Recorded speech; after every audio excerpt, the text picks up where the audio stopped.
Chapter 753. Assassin, do you mean you're not going to work with us? Gudatsi looked at Wu Ming with some grievance. Initially, they thought they could come together, but in the end, they still had to separate. I'm sorry, Tachika. I have to save Serenity Hassan, who was captured by the Holy City. After all, time is of the essence, so splitting up is the best choice. Wu Ming looked at Gudatsi apologetically. Serenity Hassan? Gudatsi repeated Wu Ming's words. She did not know there was this Hassan. Is that so? You've already asked Sir Villo to save Serenity, 100 Faces.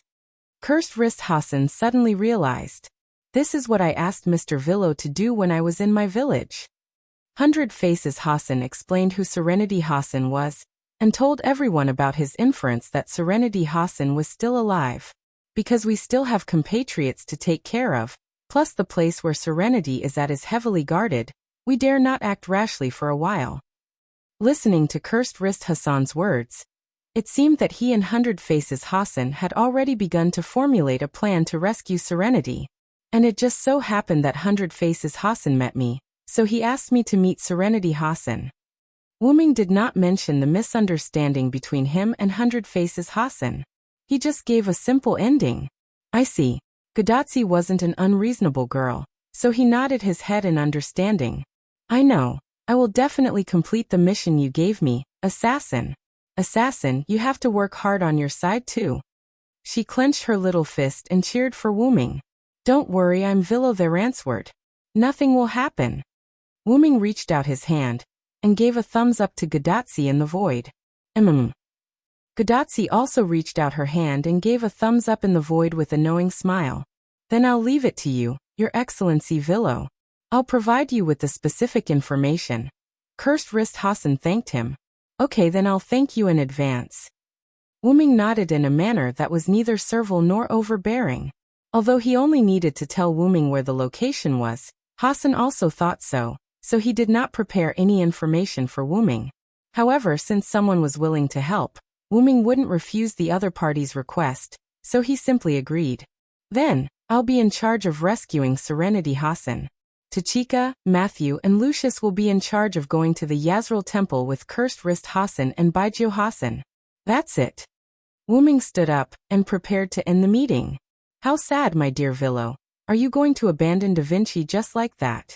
Da Vinci, who wasn't assigned a mission, complained. This made Wu Ming feel somewhat helpless. You're a caster after all. It's better for you to stay here. Wu Ming smiled helplessly. And the villagers also need someone to protect them. If the servants leave, it'll be bad if there's any danger. For example, they would be discovered by the knights. After all, the West Village was still guarded by a Banti, whom Gopral and Baijiu Hassan didn't know about. As for the East Village, once they all left, then no one could provide protection for the villagers. Although Wu Ming would also let Azrael stay to protect the village secretly, Azrael was currently a secret chess piece, so he had to let one of her servants stay behind. I'm a genius. Maybe I can help. After all, climbing a mountain is very tiring. Tachika is just an ordinary human. She should need transportation. And it can also speed up. Da Vinci set a series of benefits for him to go. However, Cursed Wrist Hassan immediately refuted. Unfortunately, on the way to the Yazril Temple, you are not allowed to take transportation. That is disrespectful to the first generation. Even Da Vinci was stunned by Cursed Wrist Hassan's sudden slap in the face.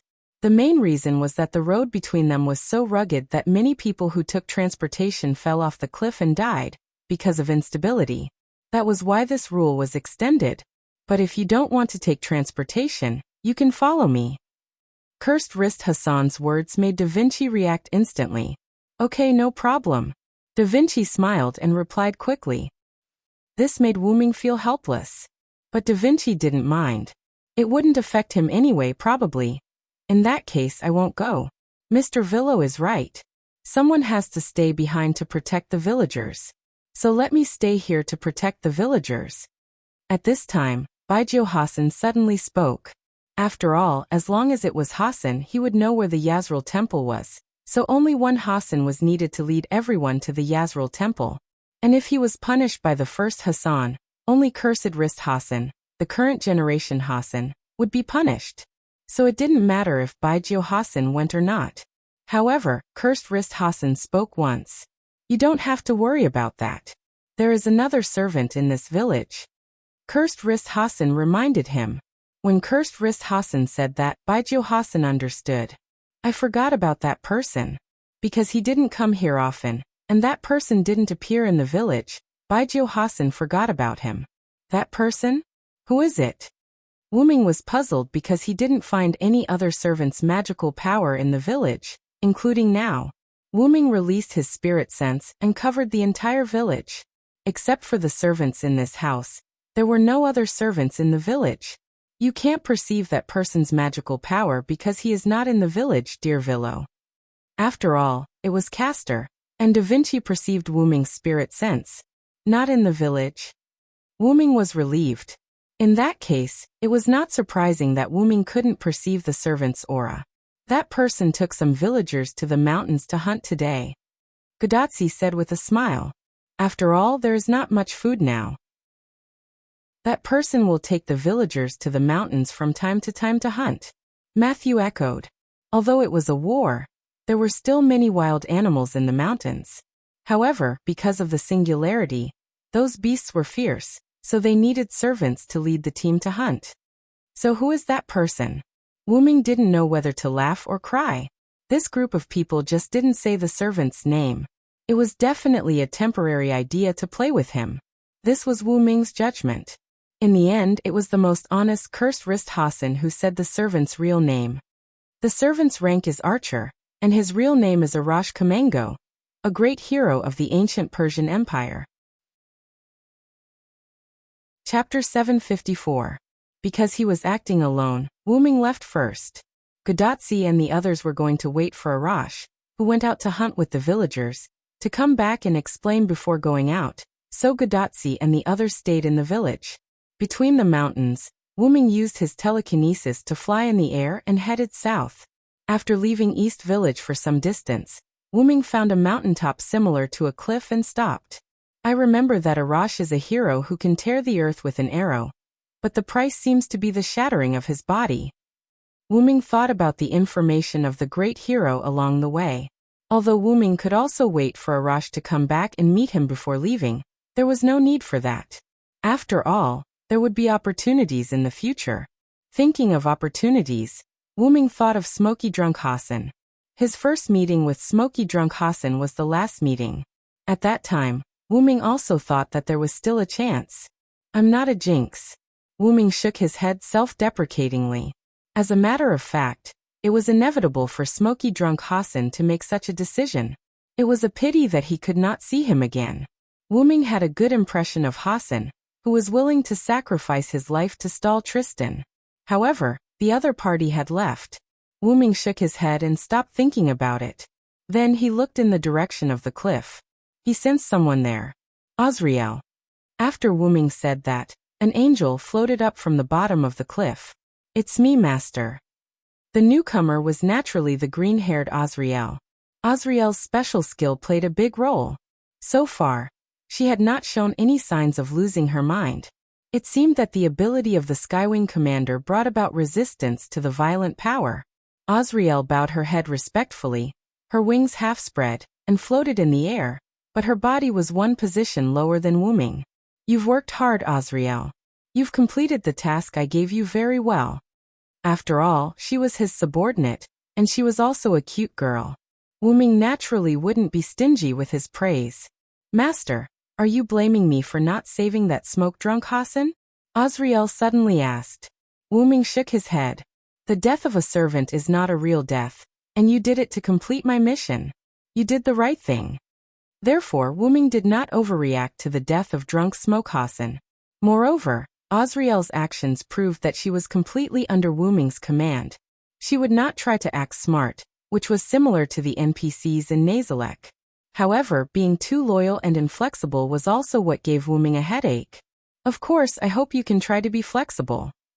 When Wuming left Dongji village, he got a lot of information from drunk Smoke Hassan about a prison tower that imprisoned Tranquil Hassan. However, when handing over the information, Wu-Ming inadvertently heard a sentence from cursed wrist Hassan. It would be great if Smoke Drunk didn't leave. Her stealth ability is the best among us, Hassan. It was no wonder that drunk Smoke Hassan chose to sneak into the holy city. It was not arrogance, but the truth. Although the ending was that he took the initiative to expose himself and sacrificed himself to cover the refugees. At that time, Wu-Ming actually wanted to complain. Why did drunk Smoke Hassan always want to sacrifice himself to cover others' escape? Ahem, back to the topic, if Azrael saved drunk Smoke Hassan at that time, then they would have one more stealth expert to help them. Of course, I'm not blaming you. I just hope you don't lose the right to think for yourself, because you want to fully express your loyalty. Servants who needed to be loyal to a new master would generally fully obey the master's orders in order to gain the master's trust. However, there was no need for that. He believed in the loyalty of the Skywing species. A person who was loyal enough to listen to the master's orders and indirectly killed her master, and it was done knowingly. One could imagine the loyalty of the Skywing species. Azrael did think so, and she was afraid that Wu-Ming could not see that she wanted to show her loyalty, so she deliberately showed it. I still prefer to talk to Gabriel. I like partners more than servants. Although Gabriel also gave her loyalty to Wu-Ming, she was more casual in front of Wu-Ming than Azrael. Well, my master, I will change, meow. Azrael flapped her wings, smiled at Wu-Ming, and put on her quirky tone again. Then please continue to stay here, whether in Dongji village or with Tachika and the others. This time, Wu-Ming only gave a vague order, and it was up to Azrael to decide what to do. Master, don't you need me to go with you to carry out the rescue plan, meow? Azrael asked with concern. Although she knew that Wu-Ming would be fine if he went alone and would definitely succeed. How could she be lazy and let her master do things for her? It's too extravagant for the two of us to go. Just complete the task I gave you. After all, Wu-Ming was not someone who cared about his reputation. He was not someone who would let his subordinates do things first. In Wu-Ming's opinion, splitting up to act was the most time-saving. Yes, master. May I know what little Kishi is doing now, meow? Azrael flew in front of Wu-Ming. Although she let go, she still did not lose the respect she should have. I ordered her to monitor and protect Dongji village with a bont, Wu-Ming answered truthfully. Protecting the village is boring. Little Kishi is probably bored out of her wits, meow. Azrael laughed gloatingly. I'm not going to stay in the village. I'm going with those monkeys, humans, to meet that first Hassan, meow. Every Skywing had a restless heart, and Azrael was no exception. But be careful. While you weren't around, the first Hassan infiltrated a bont, Wu-Ming reminded her.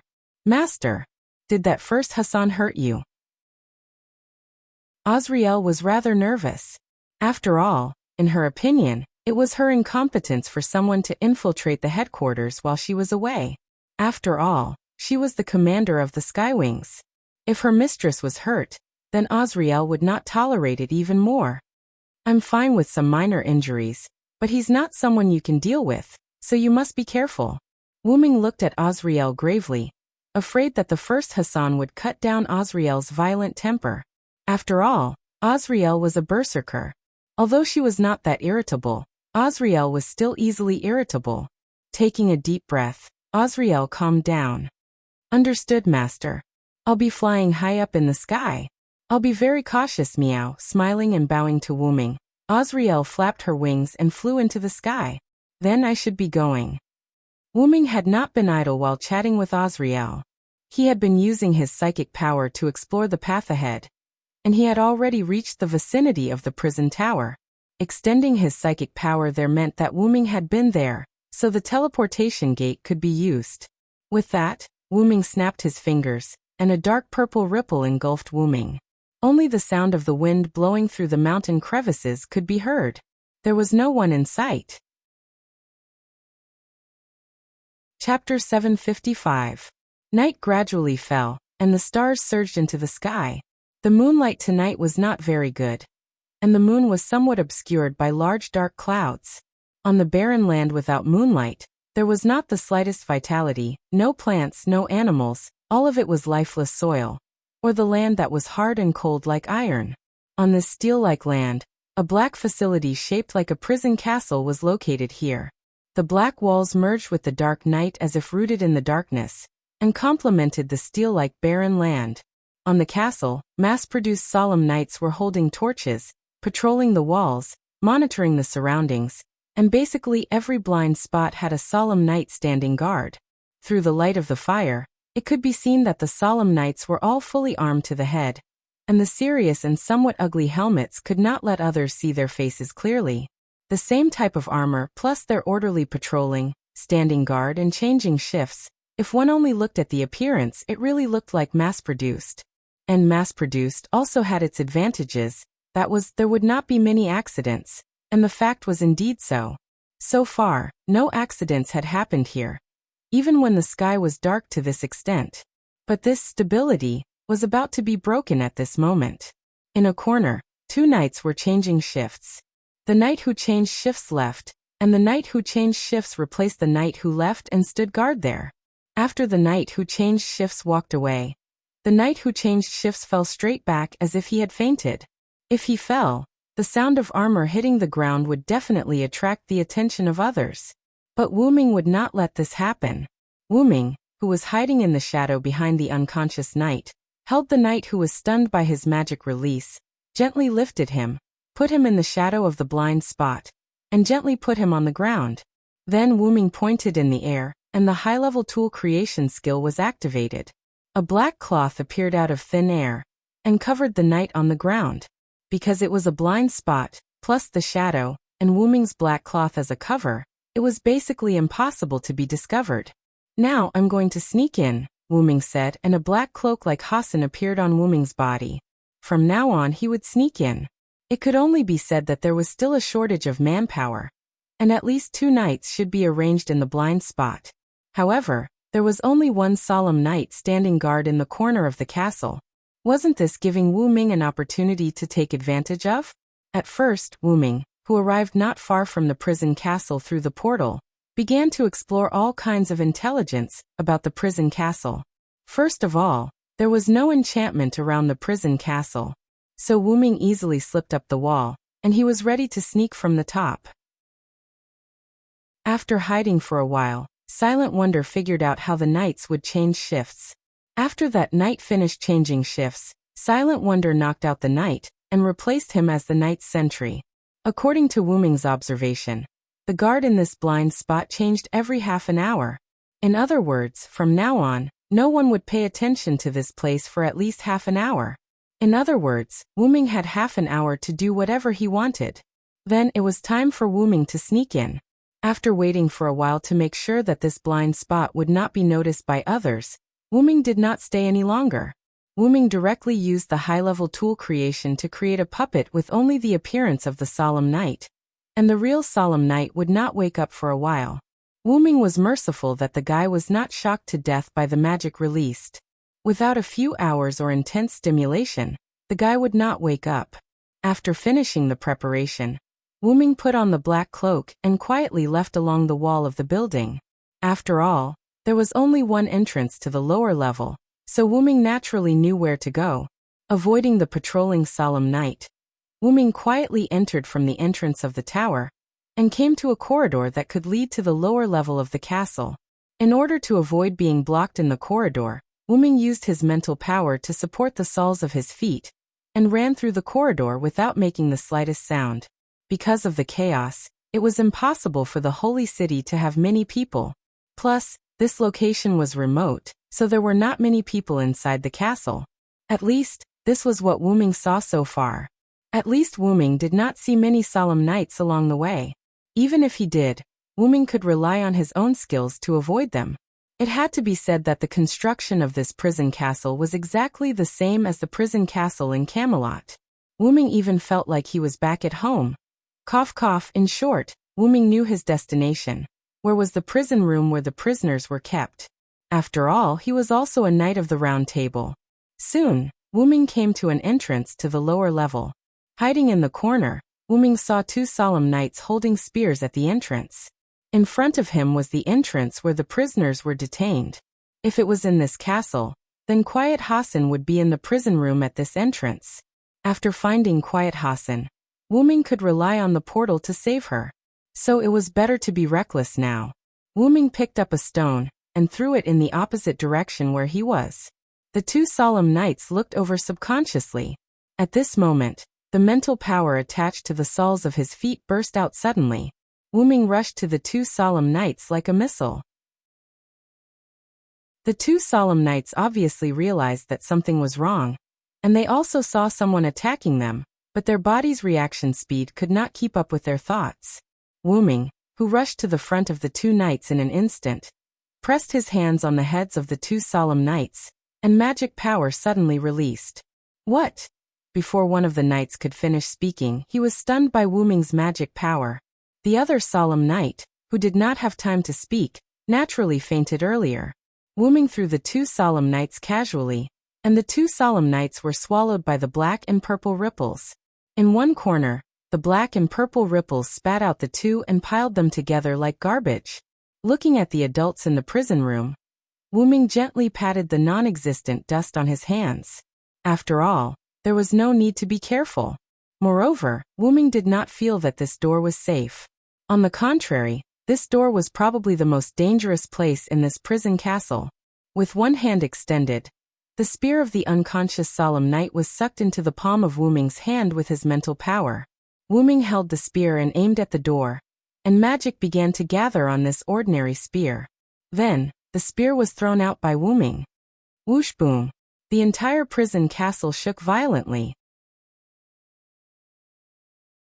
Chapter 756. Boom!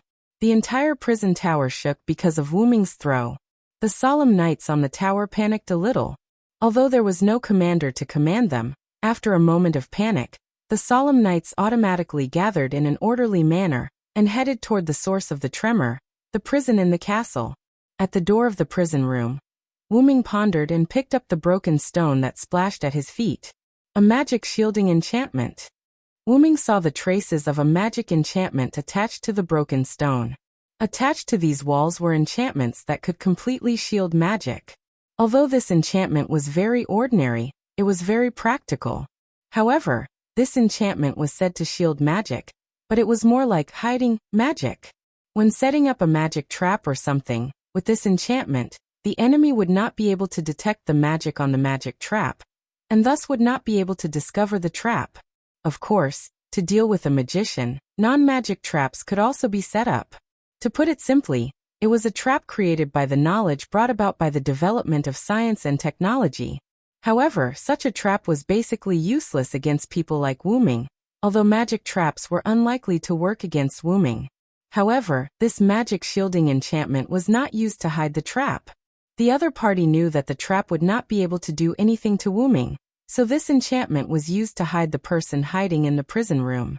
Ming casually threw away the broken stone in his hand, and then looked at the smashed door.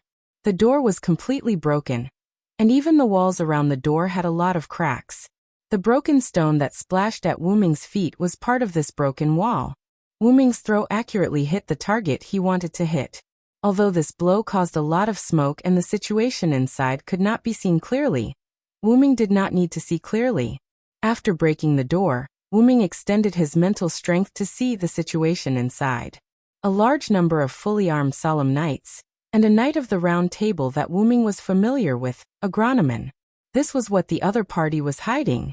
A fully armed, battle-hardened solemn knight, as well as a knight of the round table, iron agronomen. Unlike the solemn knights on the tower outside, the armor and weapons of these solemn knights were attached to magic. If these things were called magic attire in the magic world, it would be a very advanced magic attire. Is this Guinevere's work? Not to mention that Ming could recognize these things that were transformed by Guinevere. Among the knights of the round table, only Merlin, Guinevere, and Morgan were high-grade magicians. Morgan and Merlin were not here, only Guinevere was here. These magic attires undoubtedly came from Guinevere's work. Although Guinevere was a berserker, it was not impossible for him to read as a berserker and write as a caster. Even Soundless was able to read Saber's assassin and infiltrate berserker, so what else was impossible? In Ming's view, even Ramses II's sudden betrayal was possible. That was why Ming asked Gadotsi and the others to invite the first Hassan. When Wu Ming was distracted, the sound of arrows piercing through the atmosphere came into Wu Ming's ears. Shaking his head, he pulled himself back from the distraction. Wu Ming stretched out one hand, and the meteor silver was spat out from the golden ripples and fell into Wu Ming's hand. Wu Ming held it tightly. Then, Wu Ming swung his sword violently, and the magic sword aura swept across and shot down all the arrows from the prison room. By the way, Wu Ming's sword aura also blew away the surrounding smoke and dust. Wu Ming saw the inside of the prison room. This door was just the main door, and there was a very empty hall inside. There was a wide corridor inside, and there were rows of prisons where prisoners were held. Wu Ming was not familiar with this structure. It must have been remodeled when the prison castle was built. The purpose was obvious. That was Wu Ming's current situation. A row of knights with bow and arrow magic attire lined up in the hall, maintaining the posture of bow and arrow. There was no doubt that the attack just now was launched by them. In the back row, there was a team of knights with spears, and all of them were also wearing high-level magic attire. Behind them, there was a Guowan in black armor, and a row of knights with a knight's greatsword. Similarly, those knights' greatsword were also magic attire. Although it was completely incomparable with Wu Ming's meteor silver, it was already a very powerful weapon for ordinary servants or humans. There was no doubt that those troops led by a Guowan were a team of special forces. After all, even Guinevere couldn't always make magic attire for the knights, so those magic attire were very small. At least Wu Ming didn't see them in the sacred city. Although there was also the possibility that they were hidden, Wu Ming believed that this was a special force. If it was an ordinary servant, after dealing with the guard knights, they would definitely enter the prison to save people. In that case, the first wave of arrows just now was likely to be unstoppable. Of course, if you had a blood-stained armor, an invincible golden armor, an immortal demigod body, or something like that, you could naturally resist the attack. However, Wu Ming didn't go in at all. The number of people in the prison castle was pitifully small, and the defense was very similar to a trap. How could there not be an ambush? If someone didn't know about the Knights of the Round Table, they might think that the number of people patrolling the castle was quite normal, but as a member of the Knights of the Round Table, Wu Ming had already seen that something was wrong. He didn't know about other knights, but among the Knights of the Round Table, Wu Ming knew that the prison was not strictly guarded, but it was impossible to arrange such a number of people. What's more, there were servants here. Even if the terrain was remote, it was impossible to send so many people. Therefore, only by setting up an ambush, in Wu Ming's view, was the most correct answer. However, that was just Wu Ming's guess, but the javelin just now proved that what he thought was correct. He didn't know whether a Guowan got the news or guessed that someone would come to save people. Anyway, he had already set up an ambush in advance. If it was Hassan, maybe he would be buried under this special force, but unfortunately, the person who came today was Wu Ming. Vilo Theranciad. A Guowan frowned. Through his expression, Wu Ming could see that he really didn't expect the person who came was Wu Ming. In other words, the information collected by Hassan was actually deliberately leaked by a Guowan, waiting for Hassan to fall into the trap. Again, it was Wu Ming who came today. As a result, a Guowan's plan was completely disrupted. Chapter 757. It was not that Wu Ming was bragging. Even if these knights were equipped with the powerful magic attire made by Guinevere, they were still no match for Wu Ming. Learning martial arts from the Queen of the Infernal Realm, honing his martial arts skills for more than 10 years, or even decades, as well as powerful noble phantasm and unimaginable magic power, Aguin and his special troops were nothing more than decorations. If it were not for the fact that Wu Ming did not know if the target he needed to rescue this time, Quiet Hassan, was there, Wu Ming would definitely use the meteor silver to launch a light cannon. In that case, these solemn nights would basically be finished. It could not be helped. A sealed hall with an opening was like a secret room. And if Wu Ming released his noble phantasm at the opening, it was equivalent to a bomb exploding in the secret room. Wu Ming's bomb was not an ordinary bomb. If Wu Ming completely released his noble phantasm, it would be a bomb on the level of a nuclear bomb. The result would be that the prison castle would be directly shattered, and not even dregs would be left. However, Wu Ming did not know if the target he needed to rescue this time was still in the prison castle. So Wu Ming would not do that. Moreover, Wu Ming sneaked in, so how could he make such a big movement like a nuclear bomb explosion? Wu Ming looked at Aguan's appearance, and it did not seem like he was going to turn a blind eye. However, after all, both of them were once colleagues at the round table, so Wu Ming would not immediately make a move. I didn't expect to see you here, Aguan. Wu Ming took the lead in greeting. When the solemn knights saw Wu Ming greeting their commander, they all looked at each other. It was someone they knew, so should they still attack? The king's order has already been issued. Villotharanst is the enemy. You don't have to hold back, Aguan said with a gloomy face. The solemn knights did not know Wu Ming, so they did not have any definite feeling about Wu Ming's identity as a former knight of the Round Table. Therefore, after Aguan gave the order, the solemn knights at the forefront with bows and arrows immediately released their fully drawn bows and arrows. Whoosh whoosh whoosh. The arrows cut through the air and rushed at Wu Ming at an extremely fast speed. However, all of this was useless. Wu Ming just gently waved his sword, and all the arrows that attacked Wu Ming were all deflected. Tisk. Aguan gritted his teeth and frowned. He naturally knew that these solemn knights were no threat to Wu Ming, but he still did not want to give up. Because he was unwilling. All of you stand down. But what could he do? If this continued, these special solemn knights would be completely annihilated. And as long as they did not attack Wu Ming, according to Aguan's understanding of Wu Ming, he would not attack. The solemn knights completely obeyed Aguan's order, and immediately stood up and retreated. However, Aguan did not move. But it was clear that he did not want to sit down and have a good talk with Wu Ming, because Aguan pulled out his sword. There was no doubt that the solemn knights could not deal with Wu Ming, so Aguan was ready to personally attack. The solemn knights were a special force trained by Aguan to deal with servants. They could not be defeated by Wu Ming, so Aguan chose to let them retreat. But he could not retreat because Aguan's anger toward Wu Ming was burning fiercely. It seems that you are not ready to have a good talk with me. Wu Ming shook his head regretfully. Although it was futile for Aguan to personally attack, not to mention that Aguan's face was full of anger at the moment. But as a knight, Wu Ming respected Aguan's choice. So Wu Ming also raised his sword, Meteor Silver. Without saying much, Aguan made the first move. It was a powerful slash, which gave people the feeling that Aguan was not a knight, but a berserker. Wu Ming received the attack.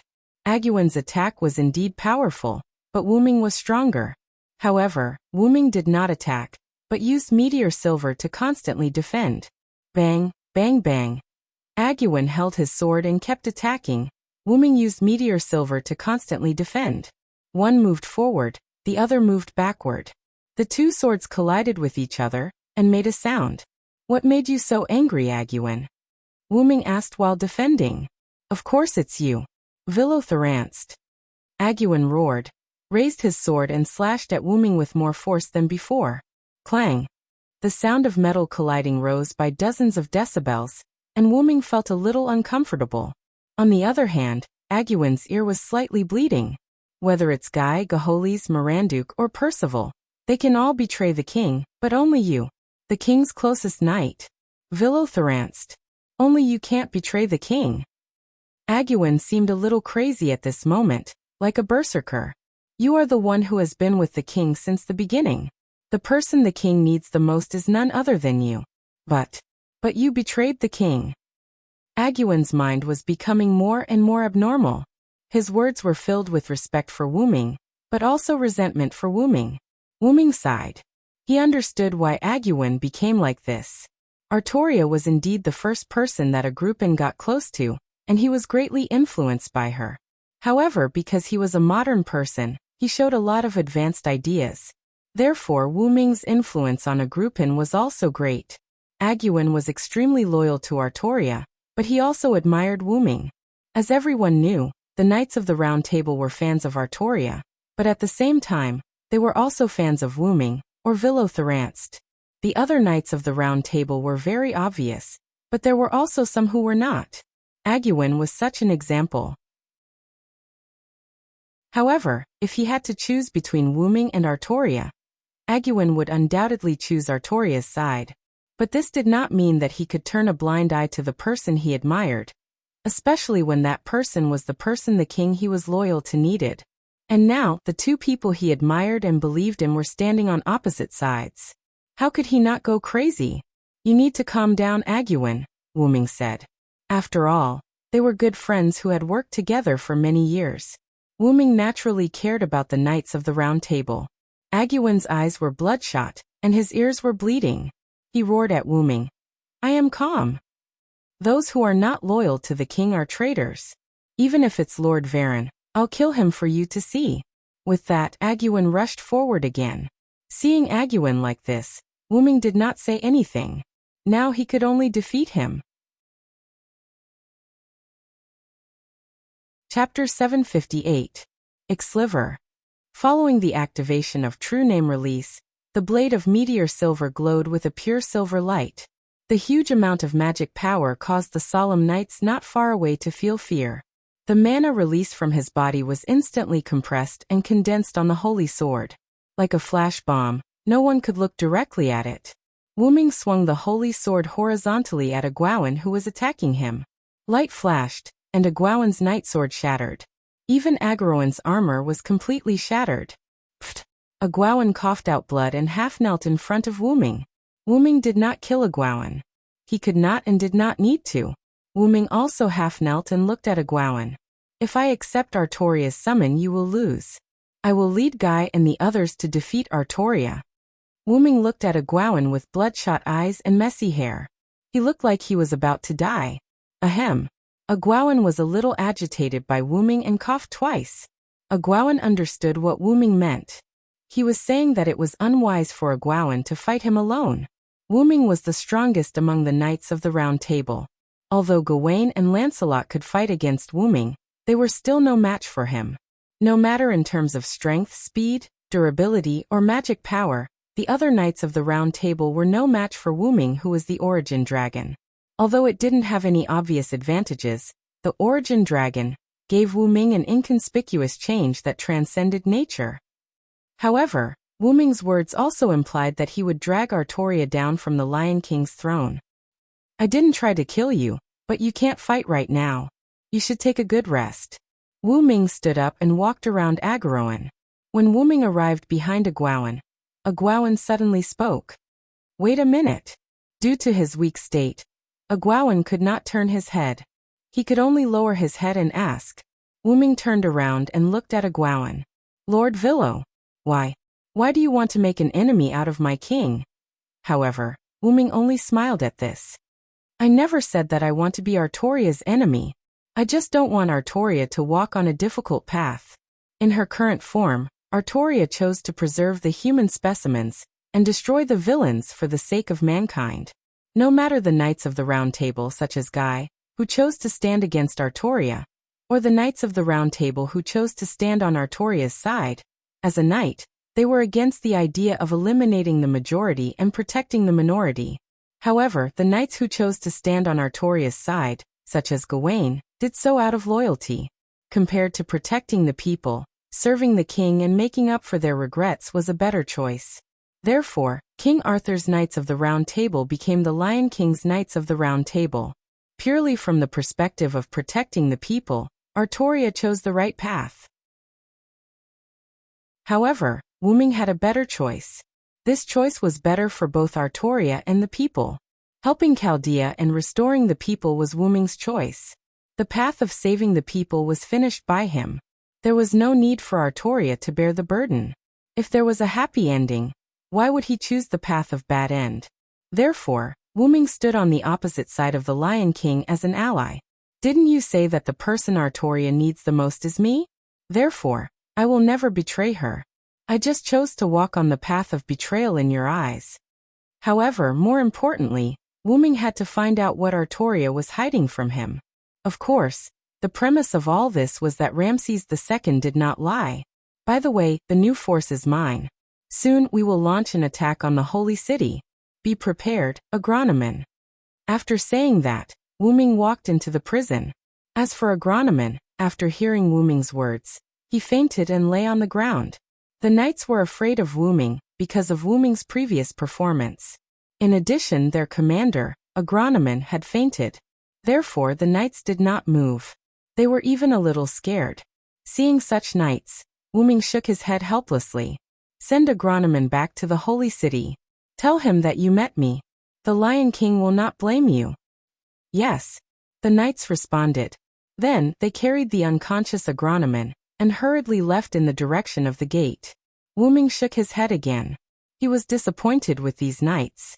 Although it was irrational to fight against an enemy who was obviously unbeatable, listening to Wu Ming, who seemed to be an enemy at the moment, was there something wrong? However, Wu Ming did not think too much about it. What he needed to do now was to save Quiet Hassan.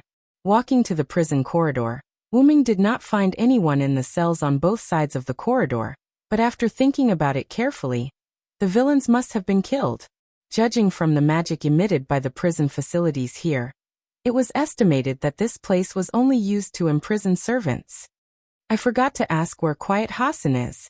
Wu Ming made a mistake. However, the felons should be in the innermost part. With that in mind, Wu Ming walked to the deepest part of the prison corridor. A two-person tall door appeared in front of Wu Ming. Without hesitation, Wu Ming pushed the door and walked in. As soon as he entered, he saw a huge cylindrical pit, but the depth of the huge pit was not high, but the diameter was quite long. A stone staircase spiraled down the edge of the huge pit. It seemed to be a staircase leading to the bottom. However, because it was not deep, Wu Ming saw the bottom at a glance. In the center of the bottom, a wooden cross stood there, which was used to tie people up. On the cross, a scarred body was hung on it. It was a purple-haired girl wearing a tight black suit and a skull mask. That should be Quiet Hassan. Wu Ming thought so.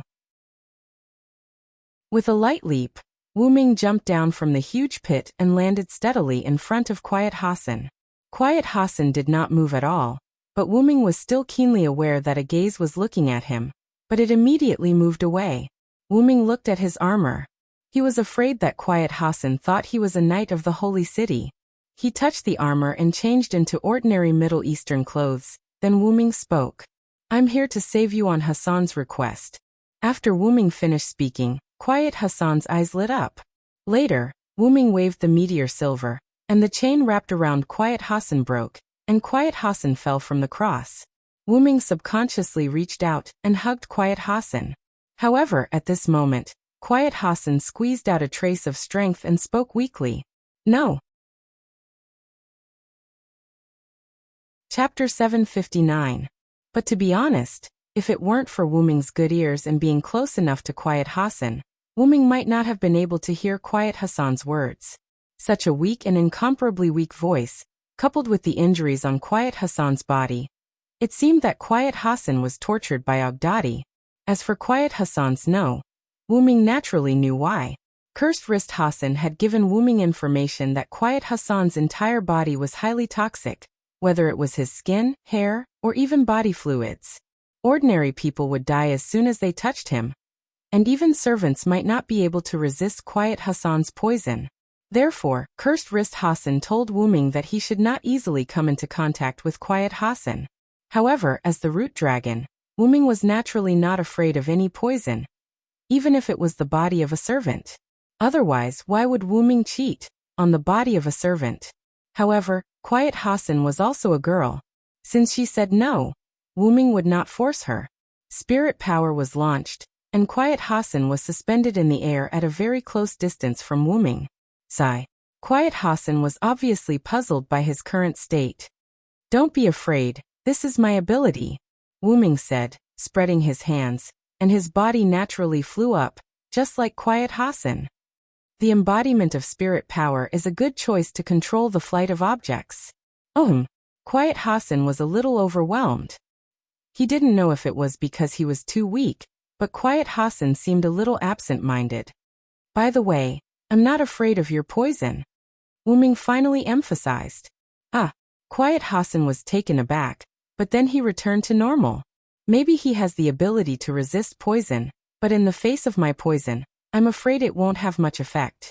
Quiet Hassan thought so, and finally dispelled the fantasy in his mind. Were you really invited here by Baitsu?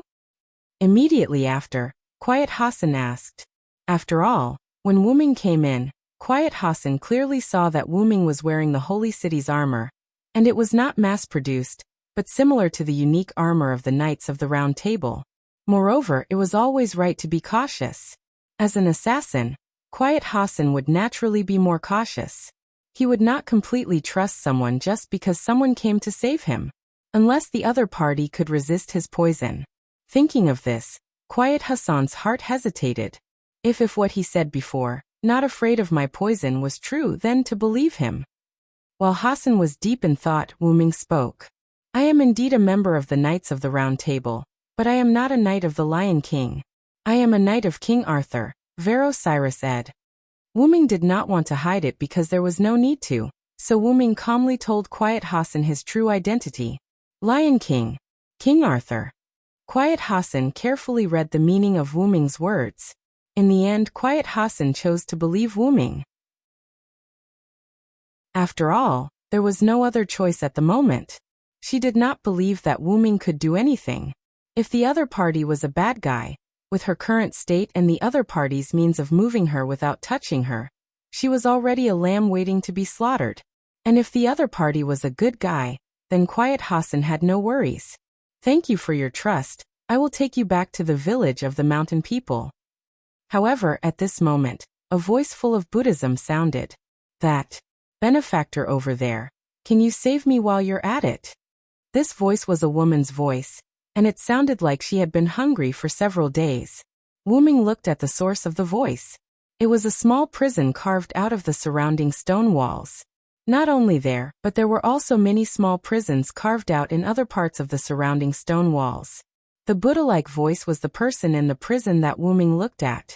However, because the surroundings were too dark, Wu Ming could not see the appearance of the person locked inside. Who is locked in there? Wu Ming looked at Quiet Hassan subconsciously. After all, Quiet Hassan was an old person here, so naturally, he knew more about the prisoners in the prison than Wu Ming. However, to Wu Ming's regret, Quiet Hassan did not know either. I'm not very sure. I only know that the person was caught by Agmaguyen a few days ago. Well, let me introduce myself. I'm a monk, Sanzang. As if hearing the conversation between Wu Ming and Quiet Hassan, the person who asked for help began to introduce himself. Sanzang. Wu Ming was taken aback. The only person who could be called Sanzang was the sorcerer, who took 3 apprentices and rode the white dragon horse to the west to pray for scriptures. Tang Sanzang? Wu Ming asked. Aha. That's right, that's me. Tang Sanzang was so excited that he suddenly threw himself on the iron frame of the prison and looked at Wu Ming and Quiet Hassan with a hopeful look. A girl with long straight black hair and big breasts wearing a monk's robe, a monk's hat, and holding a monk's staff appeared in front of Wu Ming. Ha! Wu Ming was shocked and screamed. Are you Tang Sanzang? Wu Ming knew that Tang Sanzang was a male monk. Even if he knew that Tang Sanzang in this world was a woman through the voice just now, Wu Ming couldn't imagine that Tang Sanzang in this world was a beautiful girl with big breasts. A beautiful girl was still within the scope of understanding. After all, legend had it that Tang Sanzang's flesh could be immortal, so it was understandable that it could nourish oneself and make oneself a beautiful girl. However, no matter what, she should be a shaved head and dressed conservatively. Wu Ming even suspected that the monsters on the road to the west did not want to catch Tang Sanzang because of her immortality, but because of her beauty. Then were the 3 apprentices of Tang Sanzang also. Well, can you help me out? Tang Sanzang smiled awkwardly. Shaking his head, Wu Ming shook his head to get rid of his thoughts, and waved the meteor silver. Ka-dash, the prison that trapped Tang Sanzang instantly shattered. Great, I'm saved. Tang Sanzang exhaled a long breath and walked out with his staff. Ba, thank you for saving my life, benefactor. Tang Sanzang uttered a Buddhist name, his palm vertical, and bowed to Wu Ming. Master Sanzang, you don't have to be so courteous. I wonder why you are imprisoned here. After all, he was a Tang dynasty great master, and Wu Ming was still very polite. However, just as Tang Sanzang was about to answer Wu Ming, the whole prison suddenly exploded. Boom. Chapter 760. A few kilometers away from the prison castle, The solemn knights lined up neatly. Aguin, who was originally unconscious, had also woken up at this moment, and was standing in front of the solemn knights. However, even if he woke up, Aguin's appearance and state were still not good. His messy hair was mixed with blood, his pale face, coupled with broken armor. He looked very embarrassed and weak. But even so, Aguin still stood straight, watching the series of explosions in the prison castle at this moment. After all, such a big castle, without special means, it was impossible to blow it up in an instant. Let's meet again in the holy city Villo. There was no doubt that the big explosion in the prison castle was Aguin's masterpiece. Aguin's face was gloomy. He waved his hand, and the solemn knights set off in the direction of the holy city. Aguin, on the other hand, was knocked out again by the solemn knights. After a while, the explosion in the prison castle ended. The whole prison castle turned into ruins, and even some places were burning, which was particularly conspicuous in the dark night. Behind a big stone around the ruins, the figures of Wu Ming's trio appeared. Except for Tang Sanzang's clothes, which were a bit messy, purely because of the shock, no one had the slightest damage. Even Wu Ming's clothes were clean. Tang Sanzang breathed a sigh of relief, patted his huge chest, and looked like he had survived a disaster. It really scared me. I thought I was really going to see Buddha this time. However, Tang Sanzang had already gone to see Buddha. Otherwise, it was impossible for him to appear in the form of a servant. Although this great wizard seemed to be powerless, he was indeed a caster servant. "Thank you for saving this poor monk's life again," Tang Sanzang said, looked at Wu Ming behind him and bowed again. "It's nothing." Wu Ming nodded. When the explosion occurred, Wu Ming immediately used the portal to teleport Tang Sanzang, Quiet Hassan, and himself here. Then Wu Ming looked at the prison castle that had turned into ruins and walked over. Aguin must have buried a large amount of gunpowder under the prison. Wu Ming checked the traces of the explosion. Although Wu Ming had never seen gunpowder before, he could still make a simple guess. It was mainly made up of non-mystical weapons such as explosives, supplemented by mystical means such as magic. That was why Wu Ming did not discover the explosives buried under the prison castle. After all, if it was just a simple magic explosive, Wu Ming would have sensed it the moment it got close to the prison castle. However, thanks to ordinary explosives, Wu Ming wouldn't be killed by such an explosion. Aguin seemed to be aware of this, which was why he muttered to himself, "See you again in the holy city." From the looks of it, there were only two reasons for the explosion in the prison castle. Firstly, he wanted to destroy the information here. Secondly, he wanted to leave some harsh words to Wu Ming before he left.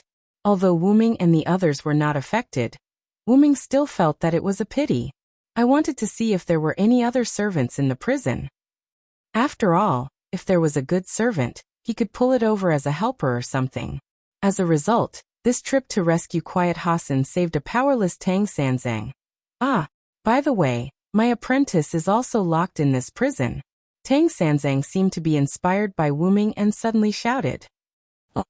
Wu Ming was a little helpless. "Only now did you remember that your apprentice was locked in here.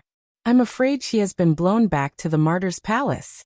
Wu Ming felt that Tang Sanzang had no dignity for him at all, and there was no need to respect such a girl with the title of Tang Dynasty Great Mage. Tang Sanzang also realized his problem, so he smiled awkwardly. "After all, I'm really hungry. It's not easy to support myself and talk to the benefactor." However, Wu Ming was concerned about the apprentice mentioned by Tang Sanzang. "The apprentice you are talking about shouldn't be the great sage, heaven's equal, martial canopy, and the curtain-lifting general. Then the holy city might have been destroyed long ago." "Well, yes, it's not Wukong. That apprentice is my new apprentice in this world." Tang Sanzang nodded naturally. Then Tang Sanzang had a regretful expression. If he was still here, we wouldn't have to starve. After all this time, it was still a matter of whether they were hungry or not. But when it came to the issue of hunger, Wu Ming looked at Quiet Hassan, who was leaning against a huge stone. She had not spoken since leaving the prison castle. Wu Ming could see that she was actually hungry. I'm not hungry," Quiet Hassan said weakly. "Grumble." However, Quiet Hassan's stomach betrayed her, which made Quiet Hassan blush. Of course, because she was wearing a mask, Wuming couldn't see it, but through Quiet Hassan's subconscious lowering of her head, Wuming could almost guess it. I don't blame you. During the time when you were held captive, you must have been worried about your next meal. If you don't give them food, they will starve to death. Don't doubt it. After all, the masterless followers also relied on food to replenish their magic power. Without food for a long time, they will also die. However, their death would only bring them back to the martyr's palace. However, giving them too much food would not be conducive to interrogation.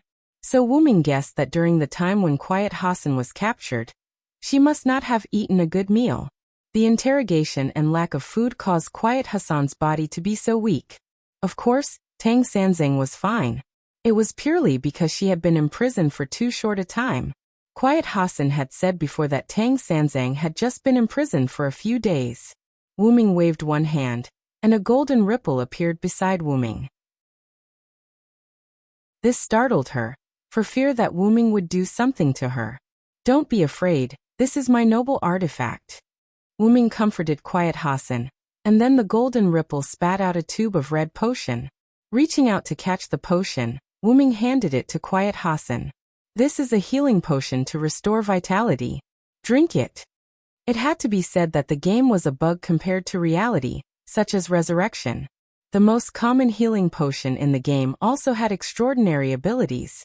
Vitality was not something that could be healed when injured, but the loss of vitality was not so easy to repair. However, the game's health potion was able to do so easily.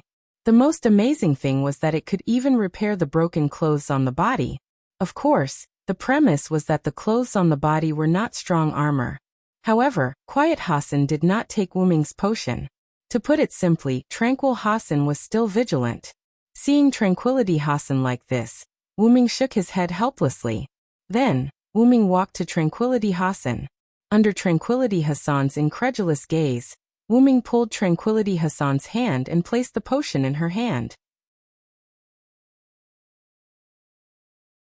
Chapter 761. Like I said, I'm not afraid of your poison. Wuming said calmly, as if he was not poisoned at all. Immediately afterward, Wuming continued to speak. If I have evil intentions, I don't need to trick you to drink the potion at all. Wouldn't it be better to force it on you? After all, after being able to ignore Quiet Hassan's poison, Quiet Hassan could be said to be completely unable to compete with Wuming. Quiet Hassan looked blankly at his wrist that was grabbed by Wuming and Wuming's hand that grabbed his wrist, then looked at the potion in his palm, and was in a daze. Drink it, this potion can not only heal injuries, but also alleviate hunger. As soon as he finished speaking, Wuming heard a hee-hee sound from behind him. That, can you give me a tube too, hee-hee? Tang Sanzang smiled and looked at Wuming. After all, she was also hungry. It didn't matter to her whether it could increase vitality or not. After all, she was a big piece of meat. For Tang Sanzang, being able to fill his stomach was the most important thing.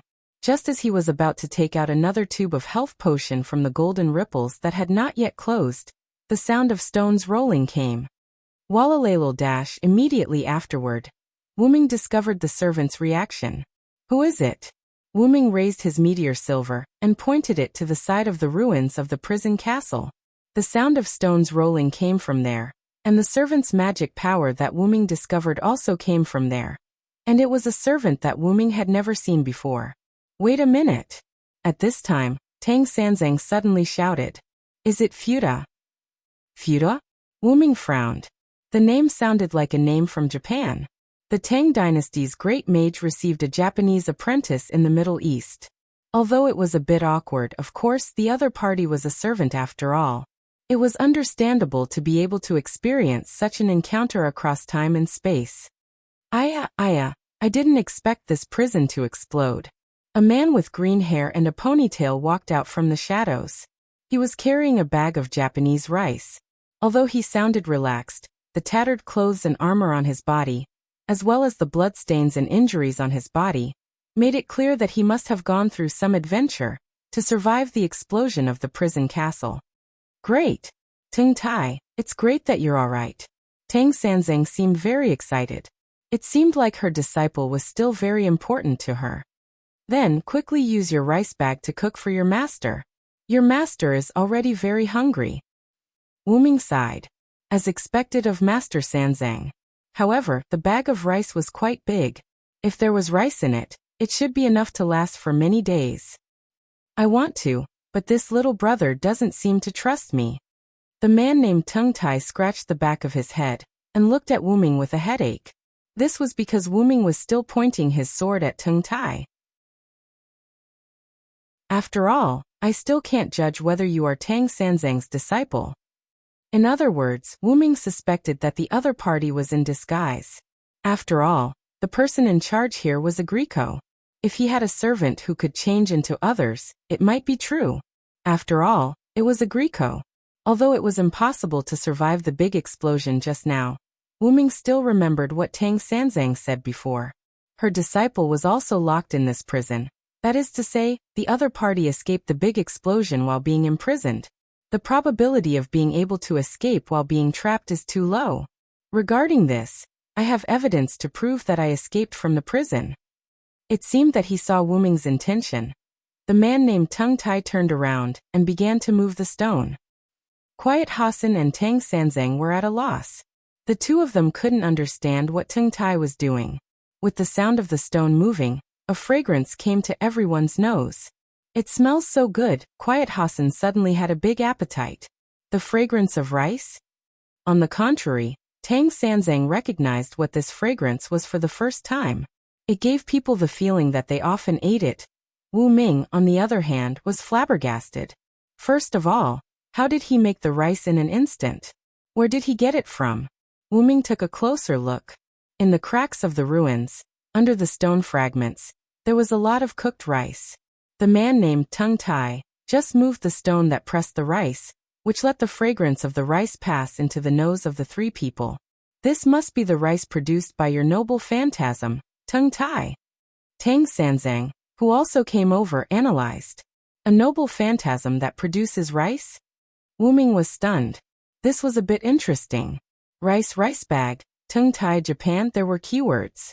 If Alice was here, she should be able to analyze who the servant in front of her was in an instant.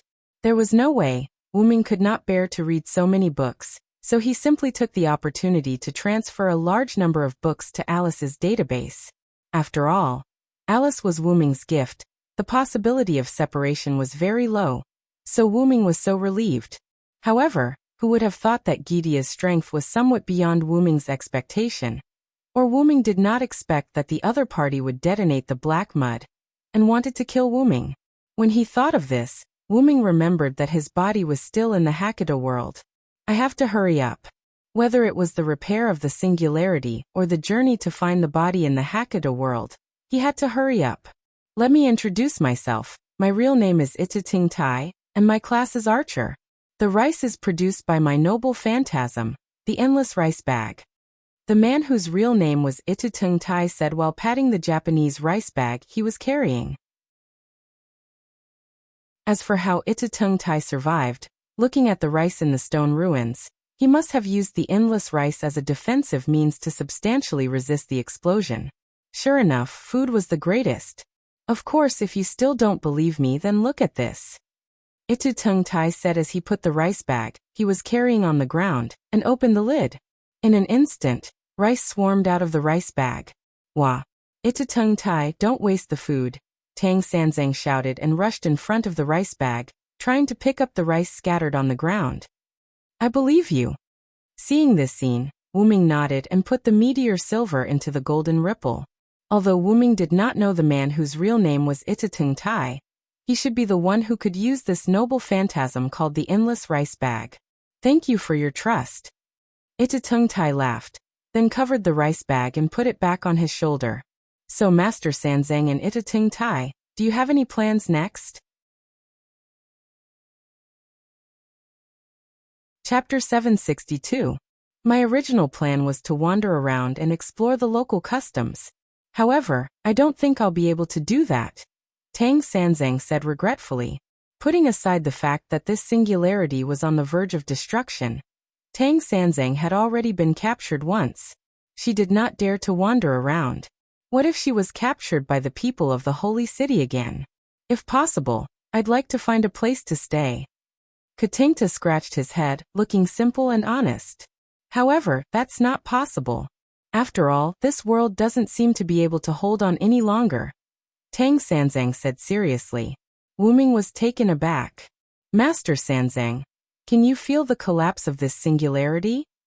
Tang Sanzang nodded matter-of-factly. Of course I can feel it. This world is very similar to the aura I felt in the Great Tang. Wu Ming was enlightened. This meant that Tang Sanzang's background in obtaining the Western scripture was not as simple as it seemed. However, that had nothing to do with Wu Ming. What Wu Ming needed to do now was to pull these two to his side. After all, there was strength in numbers, right? I'm currently helping the Master of Chaldea save this singularity. Are you interested in helping? I don't have any combat ability. Are you sure you want me to join? Tang Sanzang looked embarrassed. Tang Sanzang had no intention of refusing, but he had a clear understanding of his own combat ability. I don't really like fighting either. If possible, I'd prefer to study food, Katingta said. That's not a problem. Master Sanzang can stay in the village of the mountain people, and Katingta can also act as the village's guard. He'll be responsible for the safety of Master Sanzang and the villagers. However, the village of the mountain people is rather secluded, and there won't be any danger, Wu Ming suggested. Katingta nodded, but he did not make a decision immediately. Instead, he looked at Tang Sanzang. Then I'll leave this to my master, Master Sanzang. Me? What a headache. Tang Sanzang shook his head. He did not seem to be good at making decisions. Even so, Tang Xuanzang seemed to have made his decision long ago. All right, who asked you to save our lives? I'll bring Ting Tai and join your team. Thank you for joining us. Wu Ming smiled and nodded.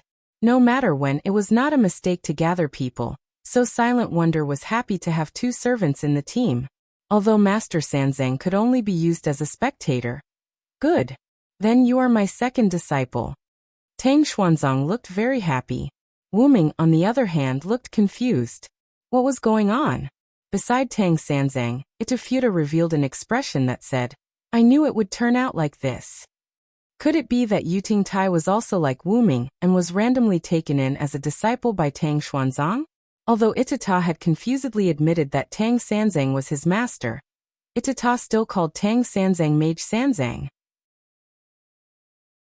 Therefore, the possibility of Wu Ming's guess was very high. Well, as long as you are happy, Master Sanzang. Wu Ming shrugged his shoulders. Anyway, he would not lose a piece of meat. Tang Sanzang could call him whatever he wanted. What does Quiet Hassan think? Wu Ming looked at Quiet Hassan. Although he came to save Quiet Hassan this time, he was a local. He had to ask Quiet Hassan's opinion, even if it was just for show. It's up to you. Quiet Hassan looked hesitant. This made Wu Ming confused again. Why are they all so strange? He shook his head and stopped thinking about these messy things. There's no time to lose, let's go. After that, Wu Ming opened the portal.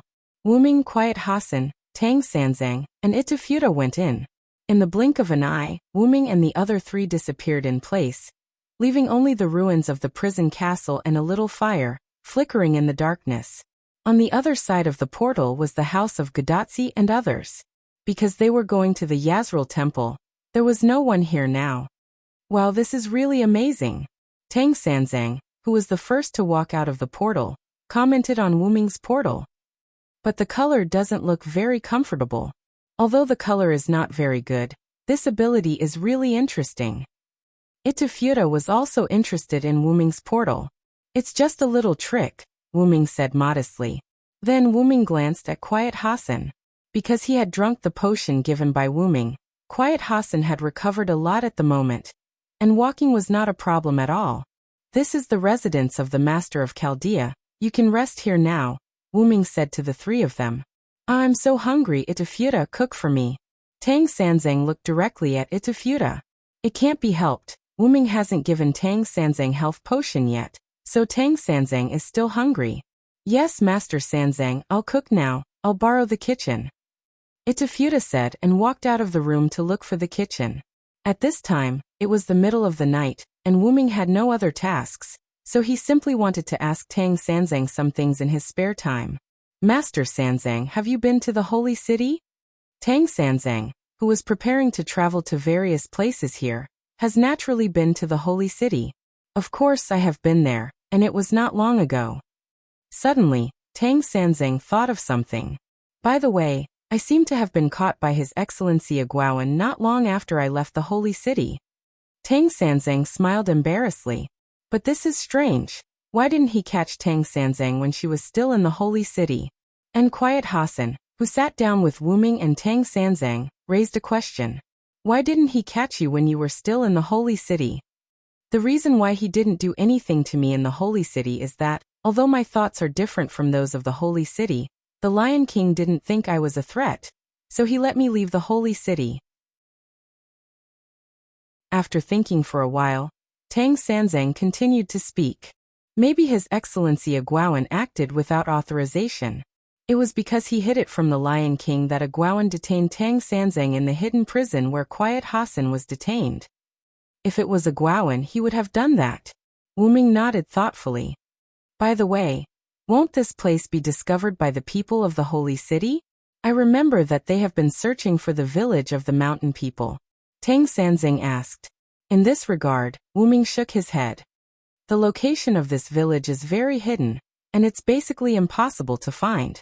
However, just after Wu Ming finished speaking, there was an explosion. Boom. Chapter 763. Boom. The sound of the explosion came from outside the house. In an instant, Wu Ming activated his mental power to the maximum, wanting to see what happened. Then Ito ran in too hastily and said with a serious face, "Something happened, someone attacked the village." However, at this moment, Wu Ming also saw it. Located at the entrance of the village, there was black smoke at the moment, which was the residue of the explosion. Although the black smoke was dense, Wu Ming's mental power was not a pair of glasses, so he could see the enemy in the black smoke. There was only one enemy, fully armed with red and white armor, and on the tight helmet, the sharp horns like the devil looked particularly ferocious. Red magic lightning emitted from the knight's greatsword in the enemy's hand, and it turned out that the explosion at the entrance of the village was caused by this person. Mordred. Wu Ming said the name of the intruder. Mordred. Hearing Wu Ming's words, Quiet Hassan was shocked. That lunatic? How did that guy come here? Tang Sanzang also had a dignified expression. It seemed that she seemed to have met Mordred in the holy city, and the relationship between the two was not very good. However, the truth was simple. This place has been discovered. After Wu Ming finished speaking, he opened the portal and walked in. Destination. Where Mordred was, the entrance of Higashi village. When Wu Ming completely entered the portal closed instantly. In the end, only Wu Ming's voice remained in the air. The three of you, hurry up and cover the villagers to take refuge, please. To be honest, just as he said that the people of the holy city would not find this place, the other party launched an attack. Although there was only one person, Wu Ming did not feel lucky. As one of the knights of the Round Table, Wu Ming naturally knew Mordred. Mordred's fighting style was relatively wild, or rather, she fought like a berserker. It was impossible to tell that she was a knight of Camelot. You could say that she did not use her brain, or that she was simple. Often, such people were the easiest to deal with. But at the same time, they were also the most difficult to deal with. For example, after becoming a servant, she would not hesitate to use her noble phantoms. Claret Blood Arthur. Boom. The earth was wailing, and the red lightning on the ground indicated that Mordred had once again used a noble artifact. Ah! What happened? What happened? Was there no one who could fight? I came here alone on purpose. I'm so disappointed. Mordred waved the king's sword, dispersing the red lightning on the blade, and dispersing the smoke and dust from the explosion. To be honest, she was afraid that she would blow up the entire village. Therefore, she released her noble phantasm with the least damage. She wanted to lure the servant out and punish him. After all, she was the Lion King's knight. As a knight, how could she blast away both the enemy and the existence? Of course, it was to kill the enemy and then blow up the village. Thinking of this, Mordred's face under the helmet revealed a sinister smile. However, What caught Mordred's eyes were only the villagers who woke up from their slumber, frantically fleeing, and a few burning houses. This is really disappointing. Then, let this blow end all of you, Mordred said, and once again raised the king's sword in front of her. Claret blood Arthur. Magic gushed out from the king's sword, reaching the dark sky. Mordred didn't hold back anymore. It seemed like she was really going to destroy the village with her next attack, just as she had said she would. It's over, Mordred. A voice came from the village. Mordred paused when she heard the voice. She raised the king's sword that was emitting red lightning. Then Mordred laughed impudently. Villothoranciate, you are really here. Take this. After Mordred finished speaking, she squeezed her magic and increased the output of her noble phantasm. If Mordred's light pillar was as thick as a washbasin, then she was now raising a light pillar that was as thick as the pillars of a huge palace. As for Mordred, because of the overload, there was a crack in her armor. Since Mordred was so generous, Wuming naturally used his noble phantasm to fight back. Silver meteor, meteor silver splendor. A silver-white pillar rose from the ground in the direction of the village, standing opposite the red pillar that appeared outside the village. Then the two pillars collided together. Then, like a DNA spiral, the red and white pillars intertwined and spiraled into the sky. The DNA pillar that rushed into the clouds seemed to have some kind of chemical reaction, causing the clouds to change color. There were also traces of red and white lightning. Wuming and Mordred continued the output of the light cannon. Finally, as if unable to withstand the chemical reaction, the clouds rounded into a sphere and exploded directly.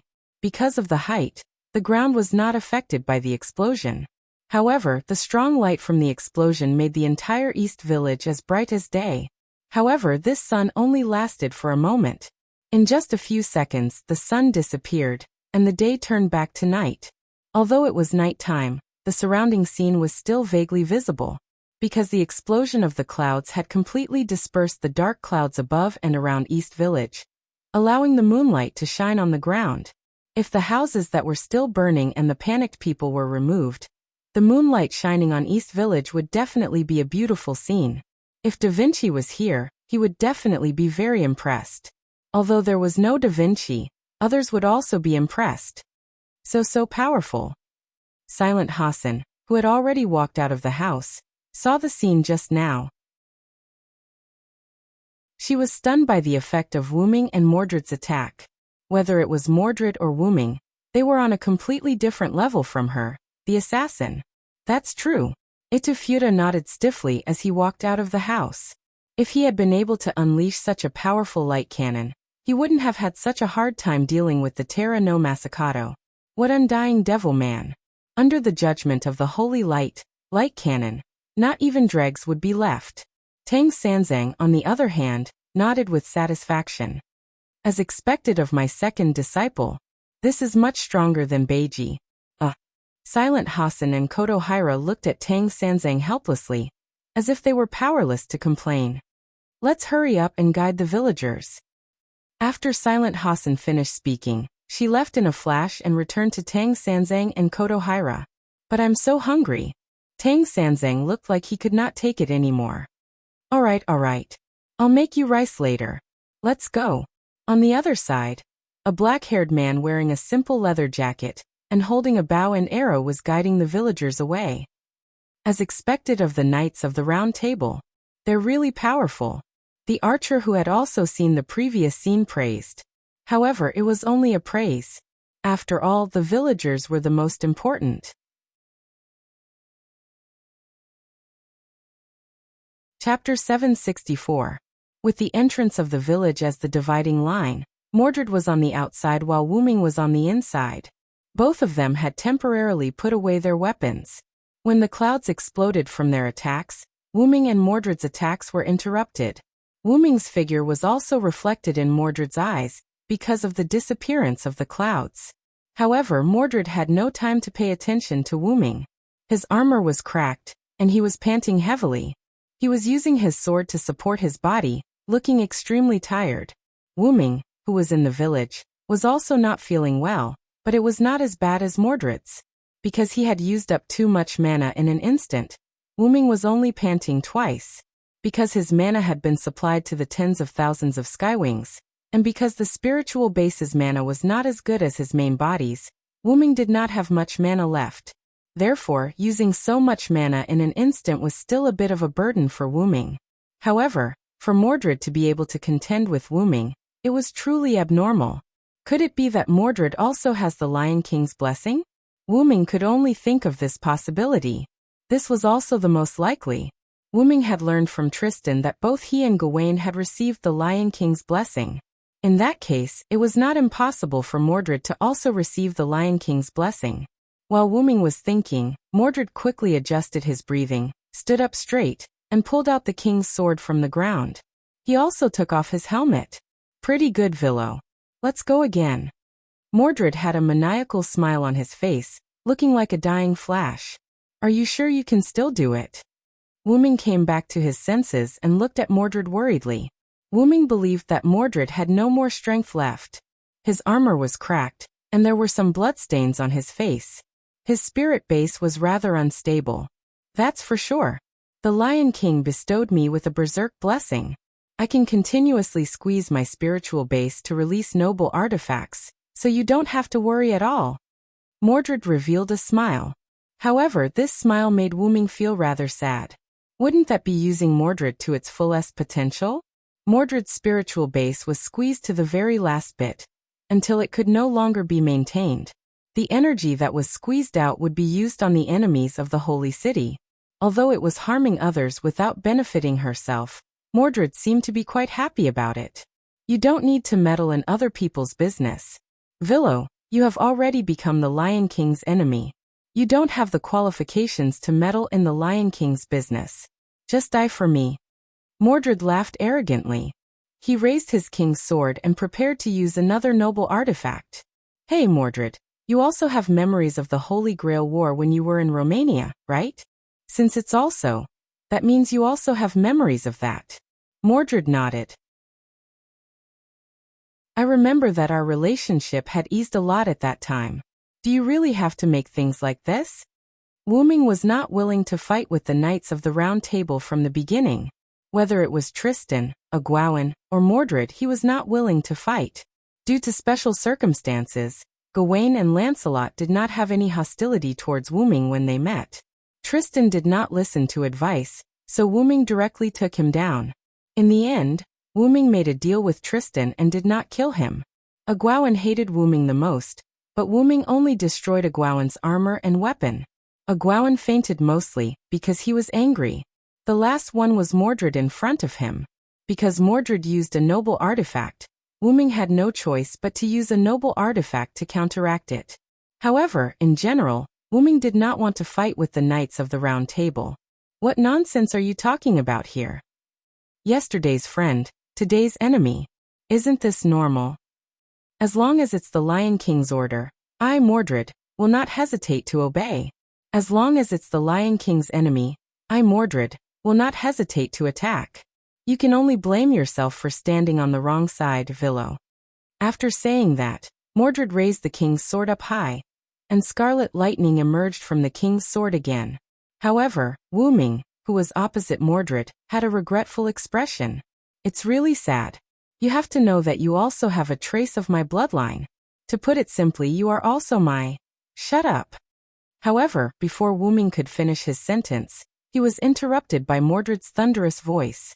My father is only the Lion King. Remember this.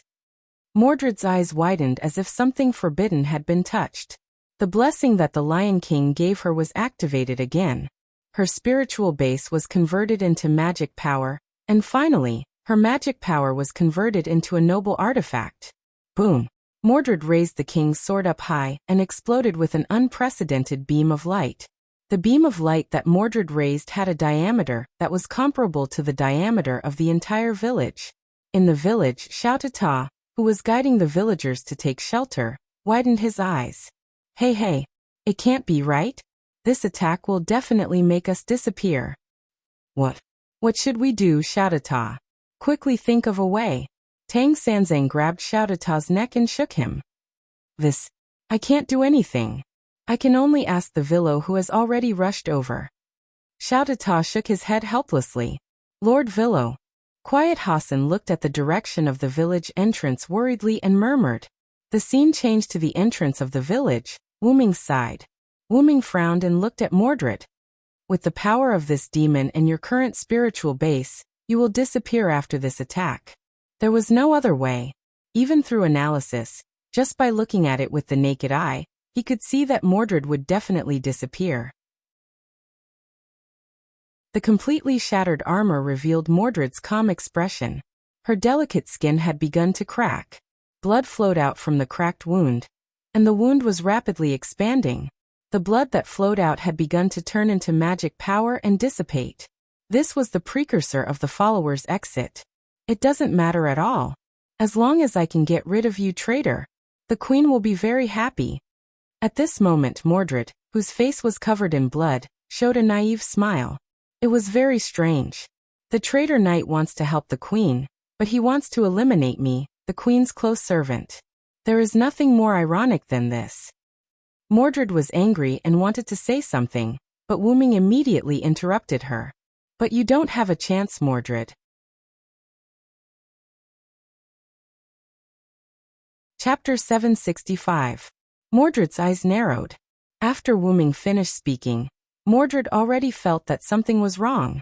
Thus, Mordred hurriedly swung down her attack. However, just like what Wu Ming said, Mordred did not have a chance. Something was faster than her. The silver-white chains that were emitting a purple aura wrapped around Mordred's body. Her arms, thighs, abdomen, neck, and finally, the Emperor's sword that Mordred was holding high was wrapped up by the chains. At this moment, the sound of the chains entered Mordred's ears. Clang, clang, clang. The continuous sound of the chains came from behind Mordred. Mordred tilted her head slightly and saw a dark purple ripple. The chains were coming out from there. Although Mordred did not see where the ripple came from, needless to say, it was on Wu Ming's side. Damn it. How dare you trick me? Mordred struggled, trying to break free from the chains, but it was not effective. However, the enraged Mordred once again overdrew his spiritual base. In an instant, the strength of his muscles was raised to the extreme. In the form of monstrous strength, Mordred broke free from the shackles of the chains and waved the Emperor's sword in his hand. However, it did not have any effect. X-Silver, Meteor Silver. Along with the release of a simple noble phantasm, a silver-white pillar of light collided with Mordred's attack. The atmosphere shook, and the airflow was like a storm that swept across the sky. However, in the end, Wu Ming's noble phantasm cancelled out Mordred's noble phantasm. Mordred, who had been bound by Wu Ming's annihilation lock for a while, no matter if it was her magic or the power of her noble phantasm, they were all destroyed by the annihilation lock. Even if Mordred overdrew her spiritual base again, her noble phantasm was just an arrow at the end of its flight. Therefore, Wu Ming's casual attack was able to cancel out Mordred's noble phantasm. Wu Ming shook his head silently, then looked at Mordred's direction. However, there was nothing in Mordred's position other than Wu Ming's annihilation lock. As soon as Mordred swung the Emperor's sword, due to the excessive collapse of her spirit base, she was forced to leave the stage. That's why it's best to talk less and do more. No matter if you're a villain or a real villain, you'll always fall because you talk too much. In fact, if Mordred hadn't been so crazy, she wouldn't have been forced out of the arena due to the excessive collapse of her spirit base. After all, the blessing given by the Lion King's Holy Grail was to go berserk and not die suddenly. Simply put, Mordred can still be saved. However, Mordred had chosen to self-destruct, and in the end, she did not succeed. Compared to a certain Stella, it was too embarrassing. However, leaving this place early isn't necessarily a bad thing.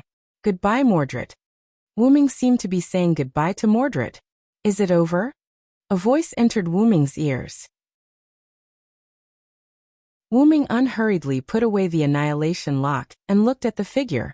Due to his mental strength, Wu Ming noticed the figure's arrival when it was still a distance away, so he was not surprised. It was the bow-wielding man who was busy evacuating the villagers. You must be Arash Kamengo, the great hero of Persia. Wu Ming showed kindness to the archer. I'm not a great hero. I'm just an archer who hopes to stop the war. Arash smiled and said humbly. However, this also meant that he acknowledged his identity. I've heard about you from Cursed Wrist and Chaldea's master. Thank you for your hard work, Mr. Villo. After Wu Ming left, Cursed Wrist and Gadotsi must have told Arash about Wu Ming. The thank you that Arash mentioned was naturally referring to Mordred's sudden attack. After all, if Wu Ming was not there, who knew what would have happened today? That was why Arash thanked Wu Ming. However, Wu Ming shook his head. It's not that hard. After all, he is my comrade. I should be the one apologizing. After Wu Ming said that, he did not say anything else. The same went for Arash. The two of them looked at each other for a while, and then smiled at each other. Ha ha ha, let's skip the pleasantries. It's a little too formal. Indeed, as a friend, it would be too formal to continue the pleasantries. Wu Ming had a good impression of Arash, the great hero. It was mainly because Arash's personality was neither servile nor overbearing.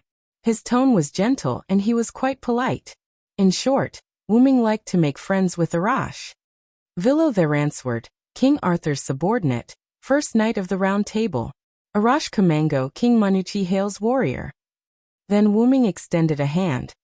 Modern handshake etiquette, I quite like it. Arash did not say anything. He smiled and shook Wu Ming's hand. Then the two of them spoke at the same time. Nice to meet you. The moon gradually moved to the westernmost side, and the sun slowly rose from the easternmost side. The sun shone on the earth. Although the village was in a mess because of the aftermath of the battle, fortunately, there were no casualties. Even Mordred's initial attack had only destroyed a few houses that were used as warehouses and no one lived in them. Wu Ming, Arash, Quiet Hassan, Itatungta, and Tang Sanzang worked together with the villagers to clean up the village. I really didn't expect that a knight of the Round Table would leave here. Itatungta was holding some wooden planks and was slightly surprised. Humph, my second apprentice is here. That guy will naturally leave. Tang Sanzang said proudly as if she was the one who killed Mordred. Although he wanted to complain about Tang Sanzang's speech, Itatungta, who had seen Tang Sanzang's mouth cannon, said that it was better to avoid it, so he immediately changed the topic. By the way, Arash, who is by His Excellency Villo's side, doesn't seem to be ordinary. Itatungta looked at Arash, who was on the other side, sorting out the items with Wu Ming. Arash is also a local servant in this area. He is a legendary figure, who can tear the earth apart. In any case, Tang Sanzang had also wandered around this singularity, so he had a lot of knowledge about the local stories. Therefore, he was no stranger to the great hero Arash. By the way, where did Quiet Donor go? Tang Sanzang thought of Quiet Hassan, and he couldn't find her at all. However, Itatungta shook his head naturally, and he didn't know where she went. In a corner, Quiet Hassan was looking at Wu Ming's figure. Because of the mask, Quiet Hassan's expression couldn't be seen, but from time to time, some words full of nostalgia could be heard from Quiet Hassan's mouth. Sir Villo.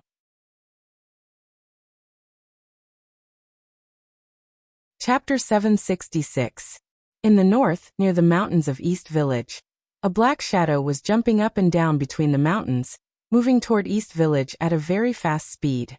Not far behind this black shadow, several figures were also moving quickly, but they weren't as fast as the black shadow in front of them. Whether it was the black shadow in front or the few figures behind, they were all familiar to Wu Ming. These people were naturally Gadotsi and her party, heading to the Yazril Temple. Is Mr. Cursed Wrist in such a hurry? Mushu looked at the figure in front of her that was almost out of her sight, and said to herself in confusion. After all, it's Cursed Wrist's village. It's normal to be anxious. Hassan and Matthew explained as they ran side by side. Because the Yazril Temple was located on a mountain higher than East Village, the scene of DNA helix exploding over East Village last night was naturally reflected in the eyes of Gadotsi and her party. If such a thing had happened in Hassan's village, she would have been very anxious. Don't worry, if nothing goes wrong, Assassin should have returned long ago. With him around, the village will never have any problems. Gadotsi, who was in Matthew's arms, was full of trust in Wu Ming. Hassan looked at Gadotsi deeply, then nodded. But the way Hassan looked at Gadotsi made Gadotsi feel a little awkward. And the reason for the awkwardness was, by the way, Matthew, why don't you put me down? This position is too embarrassing. Gadotsi whispered in Matthew's ear. When they went there, Gadotsi was riding the car invented by Da Vinci. However, in the Yazril temple, Da Vinci's car had some problems, so Da Vinci stayed to repair her car. Therefore, on the way back, Gadotsi was carried by Matthew. After all, the road was rugged, and Gadotsi could not move alone. It was the best choice to be carried by Matthew, Gadotsi's servant. Anyway, it was unlikely that Hassan and Cursed Wrist Hassan would carry Gadotsi. Even if they were willing, Matthew would not be willing to give the opportunity to carry his senior to others. But if Gadotsi insisted, Matthew would still consider it. But master, the mountain here is too rugged. Without the help of a servant, ordinary people can hardly move. Matthew denied Gadotsi. Gadotsi also looked around subconsciously. They were now running on the stone wall. If they slipped, they would fall directly. A servant would be fine, but if it was Gadotsi in her human form, she might be done for. Therefore, in Matthew's view, it was too dangerous to let his senior walk alone. It's okay. Da Vinci is still behind. I'll just take her car. Indeed, there was no sign of Da Vinci around Gadotsi and the others. Find a place to put me down, Matthew. Da Vinci knows this way. She is a genius. I'll wait here for her to pick me up. The implication was that Gadotsi wanted Matthew and Hassan to go first. No, I'll stay with master, Matthew said firmly while stopping at a relatively flat place. She, Mushu, could do anything, but she couldn't leave her senior and master alone in this deep mountain. This was a matter of principle. When Hassan saw Mushu stop, he shook his head helplessly. Then I'll go first, Hassan said, accelerated, and chased in the direction of Cursed Wrist Hassan. Taking a closer look, Hassan's speed in this group of mountains was almost the same as Cursed Wrist Hassan's speed in this place. In other words, Hassan had actually been taking care of Matthew and Gadotsi. Matthew and Gadotsi looked at each other and smiled awkwardly.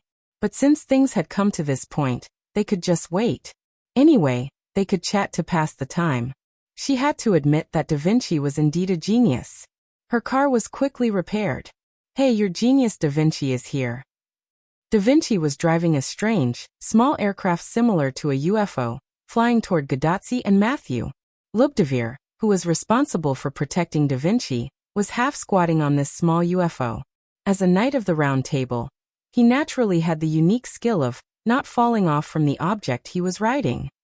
Da Vinci's speed was very fast. Matthew and Gadotsi only waited for a little while before Da Vinci came over in her UFO. Finally, Da Vinci is here. Gadotsi stood up excitedly. Did you miss me, the genius? Tachika Kuan. Da Vinci opened the UFO hatch and motioned for Gadotsi to come in. Gadotsi nodded, walked in quickly, and sat down in the co-pilot seat next to Da Vinci. Lubdavir jumped down from the UFO. Miss Matthew and I will walk. After all, the UFO's design structure could only accommodate two people, the driver's seat and the co-pilot seat. Therefore, the surface of this UFO could only accommodate one person. I agree with Mr. Lubdavir's opinion. Master, you and Da Vinci can go first. Mr. Lubdavir and I will catch up, Matthew said to Gadotsi in the co-pilot seat. However, this was the best choice, so Gadotsi also nodded. Then Da Vinci, let's go. The nozzle behind the UFO suddenly sprayed flames, and the entire UFO flew out directly. Wait a minute, Da Vinci, I haven't fastened my seat belt yet. Looking at the UFO in the distance, Matthew and Lubdavir didn't know what to say. Then Lubdavir looked at Matthew, his compatriot. Let's go, Matthew. Yes, Mr. Lubdavir. The two also embarked on the journey to Dongji village. At the forefront, Cursed Wrist Hassan arrived at Dongji village first. Standing on a cliff, he looked down at the messy but not damaged Dongji village, as well as the villagers who were packing up and the servants who helped the villagers pack up. Seeing this, Cursed Wrist Hassan breathed a sigh of relief. At least the village was still there, and the villagers seemed to be fine. Immediately afterward, Cursed Wrist Hassan jumped down. In Dongji village, Wuming, who had been separated from the other servants and was helping the villagers pack up alone, looked in a certain direction thoughtfully. Immediately afterward, Cursed Wrist Hassan appeared in the direction where Wuming was looking. Sure enough, you're back, Mr. Cursed Wrist Hassan.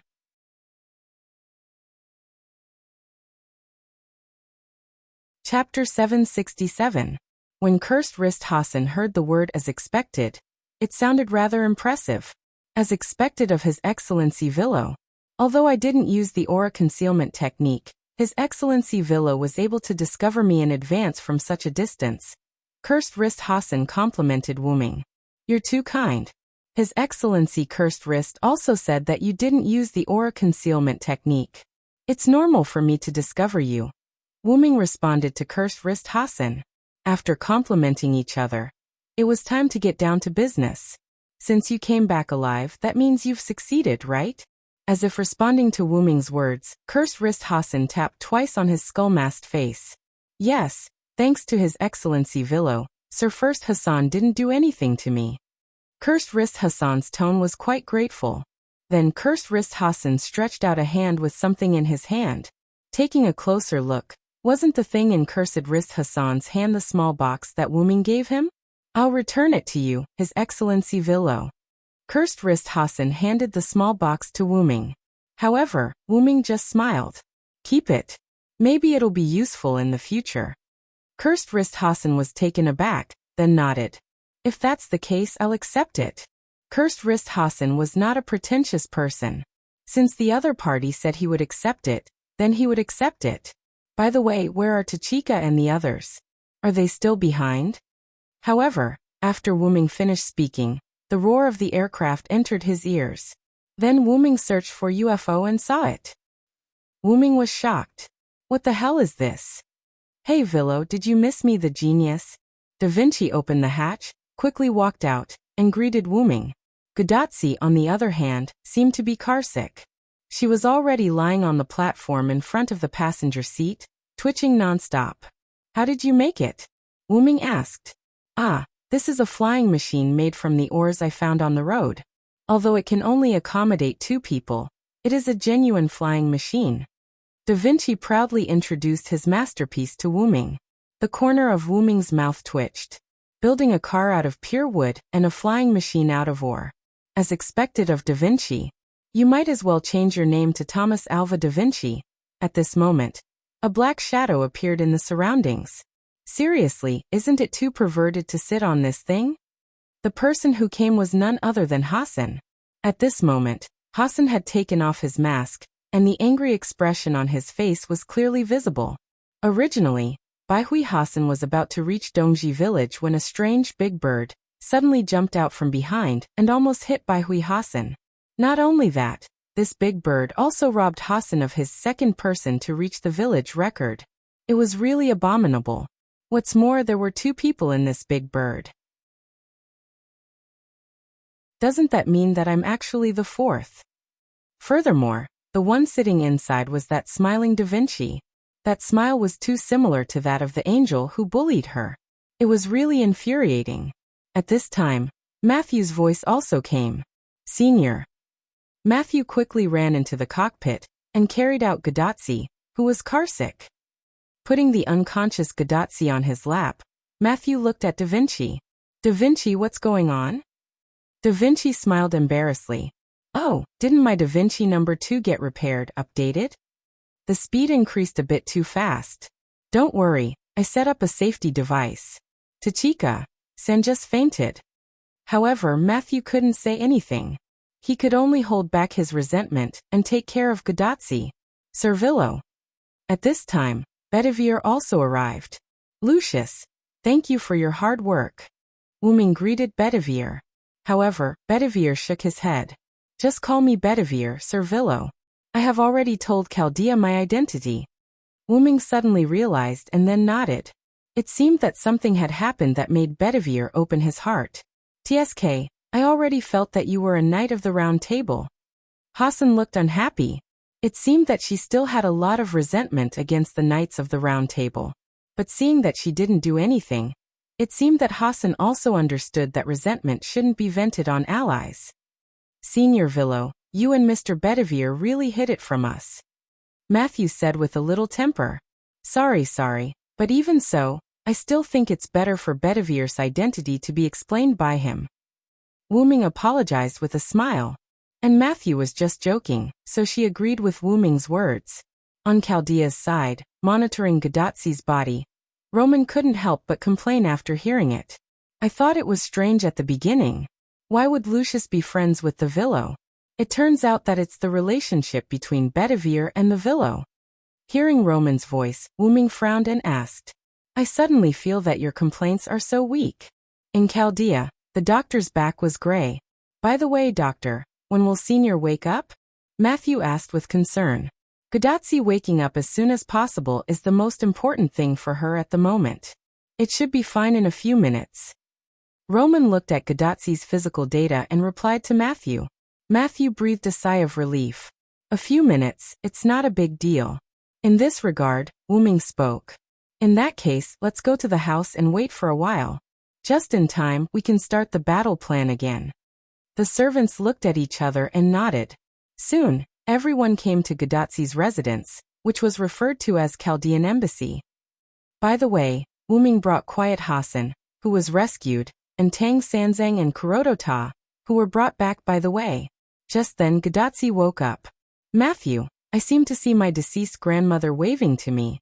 Mushu was so scared that she didn't know what to do. What? What? Senior, you have to cheer up, Senior. Wu Ming laughed involuntarily. Well, Tachika, there are new partners here. Don't bully Matthew like this. After Gadazzi woke up, Wu Ming introduced Tang Sanzang and others to Cursed Wrist and others, and then began the battle meeting. First of all, report your situation in Azrael Temple, Tachika.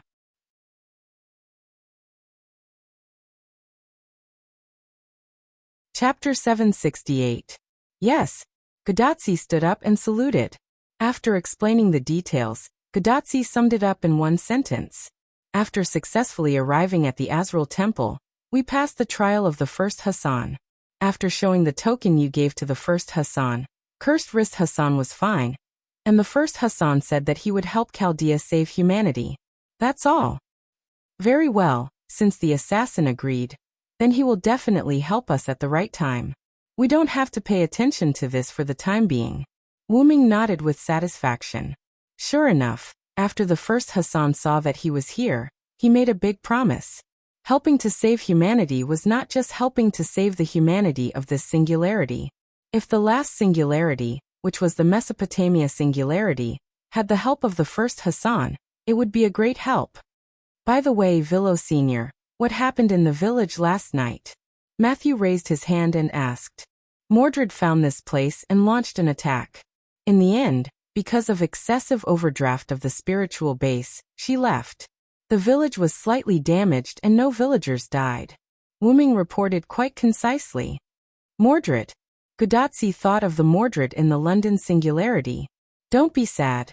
The servant is just a clone of the heroic spirit. The Mordred in this singularity is not necessarily the Mordred you met.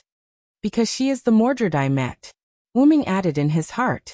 She betrayed the king when she was alive, but she can't see the traitor this time. It's really ironic. Wu Ming shook his head silently. However, Mordred has left after all, which saves you from not being able to kill her. Sorry. Matthew and Gadazzi said in unison. Wu Ming waved his hand indifferently and continued to speak. Then let's move on to the main topic. Wu Ming became serious. After looking around at everyone, Wu Ming opened his mouth. Everyone, I plan to attack the holy city tomorrow morning. Everyone exclaimed in unison. Isn't this a little too early? Hassan asked tentatively. Indeed, and I think it's a little rushed. Cursed Wrist Hassan nodded. Actually, it's not fast at all. Wu Ming shook his head and continued. When I was rescuing Serenity Hassan, I met a Gwawan. Hearing this, everyone's heart froze. I'm afraid he's already guessed that I've teamed up with the mountain people, and will be on guard against us. That's why I'm suggesting an immediate attack tomorrow. I see. The best defense is offense. Cursed Wrist Hassan nodded thoughtfully. That was what Wu Ming meant. If they attacked tomorrow, the other party might not expect Wu Ming and the others to attack so quickly. That would catch the other party off guard. Of course, in addition to that, there was another reason. The village has been discovered by Mordred. Who knows if she has already asked the Knight of Solemnity to send a message to the Holy City. However, with Mordred's temperament, It was unlikely that she would make such a delicate decision. The possibility of Mordred not having any night of solemnity following her was too small. In addition, Lancelot also told Wuming that Mordred had a small number of nights of solemnity. Therefore, if Mordred's nights of solemnity did not show up, it was more or less possible that they had returned to the Holy City. Or rather, it was more reasonable for her to order the Knights of Solemnity to don't follow me. I want to start ravaging alone. After that, all the Knights of Solemnity returned to the Holy City. After all, that was Mordred, wasn't it? Assassin, do you mean that the Holy City might strike first and send the Knights of Solemnity to attack us? Gudatzi asked thoughtfully. Wuming nodded and added. That's not the worst. The worst should be the Lion King's Holy Lance. Arash suddenly said at this time. Am I right, Your Excellency Villo? Wuming nodded. The Lion King's Holy Lance is tied to the mist anchors on both sides of the planet. Even if it's ordinary power, it's not something an ordinary servant can handle. If it's the true name Liberation, it won't be a problem to launch an attack from the Holy City. Wuming said something rather terrifying. If the Lion King knows our location, Matthew said lightly, then aren't we in danger now? Gudatzi continued Matthew's words, looking shocked. So everyone is busy packing up and moving now. Arash pointed outside the window. Not only that, because some of the buildings in the village were destroyed, and because of the aftermath of me and Mordred, many houses are already in danger. The combination of the former and the latter, leaving is the best way. Well, but where can we go? Cursed Wrist Hassan thought. Let's go to the West Village, Wuming said. My village? 100 Faces Hassan was shocked. But Your Excellency Villo, the West Village is indeed not far from the East Village, but that's only for us. It's impractical for the villagers to move there en masse. Cursed Wrist Hassan was not trying to undermine Wuming's plan. If it was a few villagers moving, it would be fine, but this time, the villagers were moving en masse, and the difficulty had increased by many times. However, Wuming did not find it difficult. Don't worry. My ability, the portal, allows me to connect two places I have been or seen at will. There is no time limit, and I can set the size of the portal myself. So it's not difficult for the villagers to move en masse.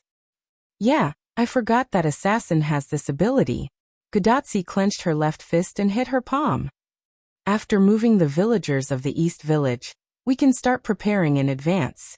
After everyone sleeps for a night, I'll use the portal to teleport everyone over the next morning. If a Gwaun was here, he would definitely scold Wuming for cheating, because Wuming had entered the Holy City and walked around once. Of course, if the Lion King's Holy Lance was still maintaining the light film, Wuming's portal might not be able to pass through. So, it would depend on the situation when the time came. Question: why don't we attack at night? Quiet Hassan, who had not spoken much, spoke up. Wuming did not even need to answer this question. Gudatzi and the others were very clear about this question. It's all because of Gawain, Gudatzi and Matthew replied in unison.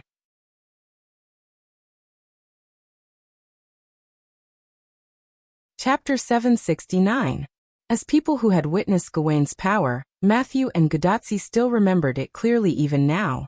The Knights of the Round Table were all given different blessings by the Lion King with the Holy Grail, and Gawain's blessing is everlasting. As the name implies, as long as he is around, it will always be daytime, Wuming explained. Therefore, even if Gudatzi and the others chose to attack at night, once they arrived at the Holy City and encountered Gawain, it would become daytime because of Gawain. As the gatekeeper of the Holy City, Gawain basically would not leave the gate of the Holy City. Therefore, the probability of them encountering Gawain was 100%. Therefore, Wuming said that it was better to wait until the day to attack. Then there's no other way. Hassan expressed that he understood. After the villagers are relocated and settled, we'll use one night to recharge and prepare for the attack at dawn the next day. Everyone nodded, and then began to move the villagers. First, they gathered the villagers who had already packed their things to a slightly open area in the village. Then Wuming walked to the center, waved his hand, and opened a black-purple ripple. However, this ripple was only the size of a person. Immediately afterward, Wuming looked at Baijiu Hassan. Bai Qian, come with me first. After all, that was Hassan's home ground. It was not a bad idea to let Hassan return to the West Village to make arrangements. Hassan nodded. She was not stupid. On the contrary, she was very smart, so she naturally understood what Wuming meant. She walked to the portal, adjusted her mentality and walked in first. Immediately after, Wuming looked at Cursed Wrist Hassan and the others behind him. I'll expand the area of the portal later. At that time, you can start to arrange for the villagers to go in. Cursed Wrist Hassan and the others all nodded. Then, Wuming pounced forward and entered the portal, his figure completely disappearing. In the blink of an eye, Wuming came to the West Village that he was familiar with. I'll inform the villagers and let them get ready. After Hassan finished speaking, he left Wuming's side as if he was escaping. It seemed that Hassan was quite unwilling to be alone with Wuming. After shrugging his shoulders, Wuming also left the portal. He was ready to head to Abante. Because Abante was hovering vertically over the West Village, it was not difficult to find. Wuming came to the monitoring room in Abante and sat down. Speaking of which, this chair is really comfortable. Wuming patted the sofa chair he was sitting on with a comfortable expression. Translator. WQL editor. Alim, as if it wanted to make Wuming more comfortable, two wooden tentacles stretched out of the floor and started to massage Wuming's shoulders like two hands. Wuming didn't know whether to laugh or cry. All right, Abant, I appreciate your kindness. Speaking of which, where's Gilio? The moment Wuming finished speaking, a virtual screen appeared in front of Wuming. The picture on the screen was Gilio. At this moment, Gilio was playing in the nearby mountains. It couldn't be helped. Gilio was unlikely to be with the monkey, and other than the village, there was no one else here. So Gilio could only entertain herself. This guy. Wuming looked at Gilio, who was playing with a soul-eating beast that Wuming had seen once. Wuming showed a helpless expression. Gilio, can't you see that demonic beast is about to cry? Gate. As Wuming chanted the spell, a black-purple ripple appeared beside Wuming. At the same time on the screen, a black-purple ripple appeared below Gilio, who was playing with the demonic beast. Gilio naturally fell into the black-purple ripple and let out a rather cute sound. Ugh. Gilio appeared from the teleportation door beside Wuming and sat on the ground. Master, are you back? Just as Gopril finished speaking, another black shadow fell out of the portal that had yet to close. It fell straight into Gopril's arms as she sat on the ground. Oh, my little cutie, have you followed me too? Gilio smiled and stroked the soul-eating beast's eyeless seaweed head. Then the soul-eating beast opened its mouth and didn't dare to make any sound. As a demonic beast, it had its own instincts. Its instincts told it that this guy who had been playing with it wasn't someone to be trifled with. The person sitting on the chair over there was even more so. It felt like it was in the stomach of a certain creature, and the surrounding ground and walls gave it a strong sense of crisis. Then keep it and play with it. Remember not to let it run around. It won't do if it hurts someone. Wuming wasn't too concerned about the frightened soul-eating beast. Yes, thank you for your magnanimity, Master, Gilio said to Wuming with a smile. Then Gilio came to her senses. By the way, Master, why did you suddenly come back? Gilio turned over and sat on the soul-eating beast's back, swaying her legs. The East Village has been exposed. The villagers of the East Village will move over later.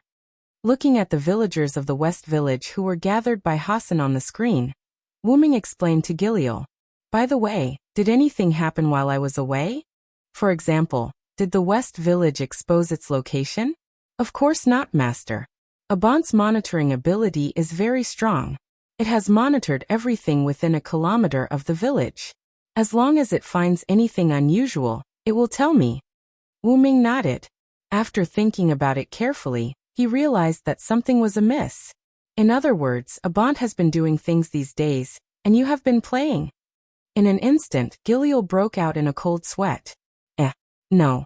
How could that be, Master? I also patrolled around the village. Ahahaha. Just kidding, I didn't expect you to do that. Although Wuming was right, this sentence still made Gilio a little sad. But it was just a little sad. She would be fine after playing with this soul-eating beast. With that thought in mind, Jillian looked at the shivering soul-devouring beast beneath her. This made the soul-eating beast, which sensed the danger, tremble even more, but it couldn't do anything. The powerful aura around it made it dare not move at all. Just when Wuming decided to expand the portal below, a new image suddenly appeared on the big screen. A knight with a magic bow and long red hair came to the surroundings of the West Village. Tristan.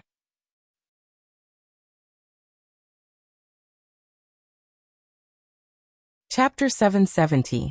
Wuming and Tristan were both knights of the Round Table. The two of them had met not long ago, so Wuming definitely wouldn't recognize the wrong person. Why is Tristan here? Wuming muttered to himself, puzzled. Tristan was clearly imprisoned at the bottom of the pyramid by Ramses II, so why would he come here? Although there was a possibility of impersonation, Wuming felt that there was another possibility, and that was Ramses II had released Tristan. It would be fine if he was an impersonator, but if he was released by Ramses II, then it would be a great disadvantage. Just like what Ramses II told Wuming. Wuming couldn't be sure if Artoria would attack him with the Holy Lance when the singularity was about to be repaired. Similarly, Wuming couldn't be sure if Ramses II would stab him in the back at the end. After all, if Tristan was released at this time, it would obviously disrupt the normal progress of Wuming and the others. Tristan, who had received the reverse blessing, was very powerful. He was no longer sad and was no longer afraid of poison. Using the invisible vacuum blade to kill could be said to be incomparably cruel. When he was stabbed in the back by Wuming, it was only because Wuming took advantage of Tristan's unfamiliarity with the enemy's intelligence. Wuming relied on Tristan not knowing that Wuming had the teleportation gate trick, so he directly used the teleportation gate to severely injure Tristan. If Tristan were to go to the village now, perhaps no one would be his match. No, Bedivere said that his arm transformed from the Holy Sword had the ability to restrain and weaken the Lion King's blessing. If Bedivere was here and everyone attacked together, it shouldn't be a problem to force Tristan to retreat. However, Wuming wouldn't let Bedivere suffer so much. Bedivere's body was already riddled with wounds, and every time he used the power of the Holy Sword, it would aggravate his injuries. Let's go, Giliel. Wuming stood up and opened a new teleportation gate. This was a portal that led directly to the surface. It would be too slow to fly over. Yes, master. When Tristan's figure appeared on the big screen, Goprel stood up from the Soul Eater beast's back, or rather flew up. She could tell that Tristan's sudden appearance had disrupted Wuming's plan. As Wuming's weapon, Tristan naturally had to solve the problem for his master. The master and servant walked into the teleportation gate, leaving the shivering soul-devouring beast alone in Abanti's body. Vaguely, the floorboards began to wriggle as tentacle-like wooden roots quietly approached the soul-devouring beast. Wuming exhorted Giliel as they arrived at the portal on the ground that was connected to East Village through the portal. Someone will come later. Remember to look here. Understood, master. Giliel turned around elegantly, scattering a few feathers. Nodding, Wuming waved his hand, and the portal that could only accommodate one person instantly widened. It could now accommodate more than a dozen people at a time. Then I'll leave for a while. Opening a new portal, Wuming walked in directly. Where did Wuming go? Wasn't it obvious? He went to look for the rare Tristan that appeared in the wild. On Tristan's side, he was almost at West Village as he pursued the traces of humans. But for some reason he kept walking around West Village as if he couldn't find the way to West Village. However, no one would believe that a knight of the Round Table couldn't find the way to a mountain village. Suddenly, a voice came from behind Wuming. Long time no see, Mr. Tristan. Tristan slowly turned around. So it's Lord Villo. I didn't expect you to be here. Tristan didn't look surprised. That's right. The one who spoke was Wuming, who came behind Tristan through the portal. Wuming wasn't surprised by Tristan's question either. He casually released his magic and shattered the vacuum trap around him. The impact of the vacuum explosion sent rocks and soil flying. Wuming flicked the dust on his hand and looked at the place where Tristan walked. Seems like you've set up quite a few vacuum traps, Tristan.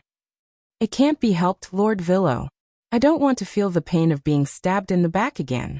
As expected, Setting up a vacuum trap behind him was to prevent sneak attacks from behind. But you've also set up traps so that the villagers can't escape. Seems like you're quite confident. As long as one looked at it with confidence, one could see that Tristan had set up a lot of vacuum traps in places where it was easier to walk. He even set up a few vacuum traps in places where it was difficult to walk or even impossible to walk through. The vacuum trap Wuming triggered was at the level of a normal person. In other words, as long as a normal person touched the vacuum trap, they would be instantly shredded into pieces by the vacuum trap. Because of the strength of the trap, these traps were useless against Wuming. However, it was a good choice to act as Tristan's detector like before. Didn't the Sun King lock you up? How did you escape? Although Wuming didn't sense the master-slave contract he established with Tristan, after meeting him, Wuming was sure that the Tristan in front of him was the real Tristan. Or is it the Sun King who let you go? Whether it was the Sun King or the Lion King, it wasn't difficult for them to come into contact with the contract in Tristan's body. However, Tristan seemed to have learned his lesson after being questioned by Wuming. He just smiled and didn't say anything. Who knows, Lord Villo? He also gave Wuming a shrug. Wuming couldn't help but frown. Judging from Tristan's reaction, it should be the latter. In that case, I'm afraid you won't answer questions like, have you ever returned to the Holy City, or have you ever sent any news back from this village? However, only Tristan responded to Wuming with a smile, and the vacuum blade from Tristan's weapon. Bang! The vacuum blade clashed with Wuming's sword and let out an unprecedented ear-piercing sound. It seemed that Tristan came prepared this time. What a pity, Tristan. Wuming shook his head slowly and pulled out the meteor silver that floated in front of him from the golden ripples.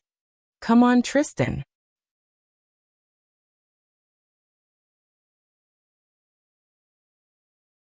Chapter 771. At this time, many people gathered in East Village. Godatsi and others also encountered the enemy. In the corner of the periphery of the village, Godatsi led a group of servants to hide.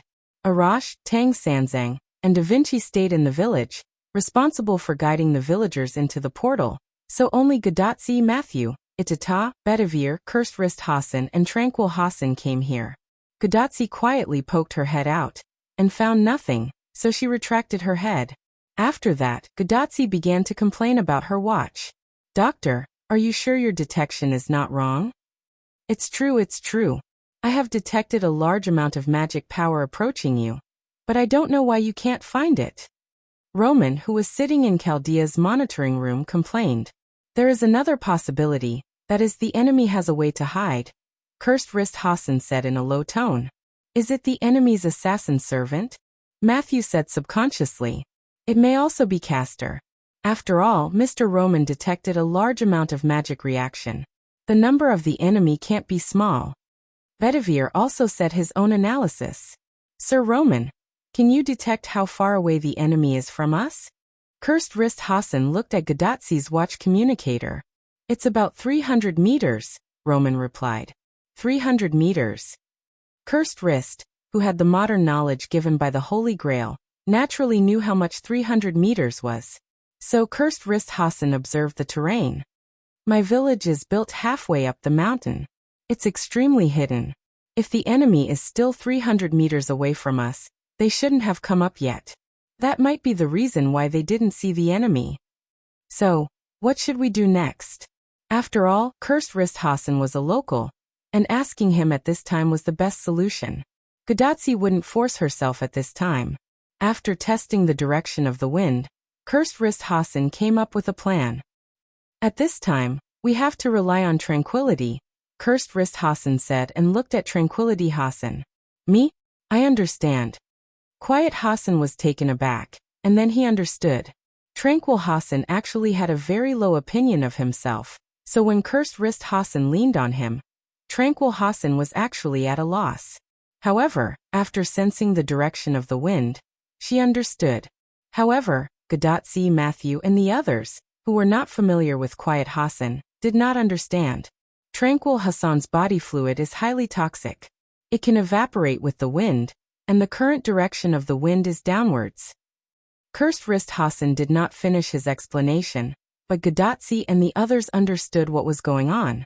As long as Quiet Hassan sweated and let the sweat evaporate, and then the highly toxic sweat would be passed down with the wind, it could achieve the effect of silently killing people. Coincidentally, Tranquil Hassan has a kind of footwork that is specially used in conjunction with his poison. After Cursed Wrist Hassan finished speaking, he looked at Tranquil Hassan, who had already walked forward. It's called the silent dance. Everyone followed Cursed Wrist Hassan's gaze and looked over. Tranquil Hassan began to dance. It was a very simple dance. As long as one remembered a few simple footwork, even an ordinary person could perform it. However, the main function of this dance was not its difficulty, but its ability to quickly make the dancer sweat. Gradually, Tranquil Hassan's body began to sweat. A cold wind blew, and the poison invisible to the naked eye was carried away by the cold wind from Tranquil Hassan's body to the bottom, which was the direction where the enemy was expected to appear. At the end of the dance, a large amount of deadly poison was evaporated into the air below by Tranquil Hassan. It's over. Tranquil Hassan took a breath and said to Cursed Wrist Hassan and the others who were hiding behind him. Now all they needed to do was wait. I hope Sir Arash and the others can hurry up. Cursed Wrist Hassan prayed. In East Village, Arash shouted loudly, "Everyone speed up. Faster, faster." Along with Arash, Tang Sanzang and Da Vinci were also arranging and directing the villagers to enter the portal. I hope there are no accidents on Sir Villo's side. Arash looked at the portal worriedly and said slowly. The scene changed to Wu Ming and Tristan's side. Boom. As if the atmosphere was about to explode, the symphony bombarded Wu Ming's sword and made an explosive sound. And Wu Ming's magic power was also like free, crazily releasing magic power as sword aura. Boom crack. Tristan dodged a few magic sword auras as light as a swallow, and the sword aura hit the mountain, causing it to explode. This made Wu Ming frown in displeasure. With West Village nearby, Wu Ming could not increase the amount of magic power released. If he accidentally blew up the village, it would be terrible. And as an ADC, Tristan naturally chose to distance himself from Wu Ming. And because Tristan's attack was not as exaggerated as Wu Ming's and only used vacuum attacks, he was not afraid of blowing up the village. Rather, Tristan wished that he had the ability to blow up the village above, but unfortunately he didn't. However, this was beneficial to Tristan. Although it was inconvenient to move in the mountains, it was the same for both sides. However, Wu Ming was afraid of the slightest thing, but he could let go of it. Moreover, he was already on guard against Wu Ming's portal. Tristan dared not say that he could defeat Wu Ming, but he was sure that Wu Ming would not be able to defeat him in a short time. It seems that you've really set me up, Tristan. Wu Ming wasn't a fool. He naturally saw that everything around him was disadvantageous to him. You can't blame me for this, Sir Villo. Tristan replied with a smile. It was impossible to tell that he was a ruthless character who had accepted the reversal. But, aren't you mistaken? Wu Ming said softly. Wu Ming had never been a Villo. On the contrary, the Villo had always been him, always been Wu Ming. Then let the second round of the game begin. Wu Ming said and suddenly flew towards Tristan. This gave Tristan a fright. Flying was a dream for ordinary people, and it was the same for knights. Because without magic, it was impossible to fly. And Tristan was a knight, so naturally he had no fate with flying. I forgot that Sir Villo isn't an ordinary knight. Although there weren't many knights who could use magic, it didn't mean that they didn't exist. Wu Ming was the most mysterious member of the Knights of the Round Table. The fact that he knew magic had spread throughout the Knights of the Round Table. Wasn't the portal the best proof? Tristan scolded himself for underestimating his opponent. However, the most important thing right now was to deal with Wu Ming, who had flown in front of him.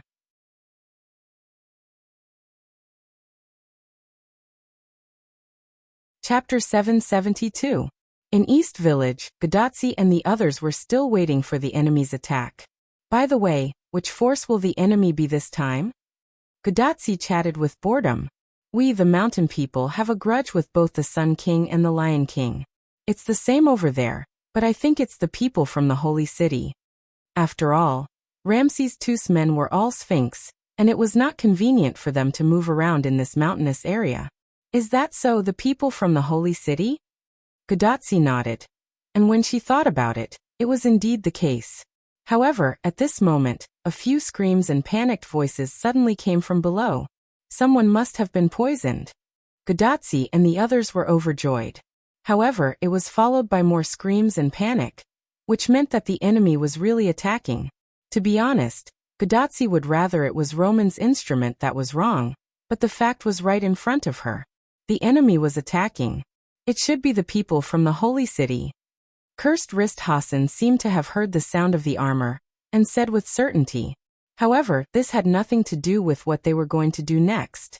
Although I don't know how many people there are, the enemy's troops are in chaos because of the poisoning. This is a good opportunity.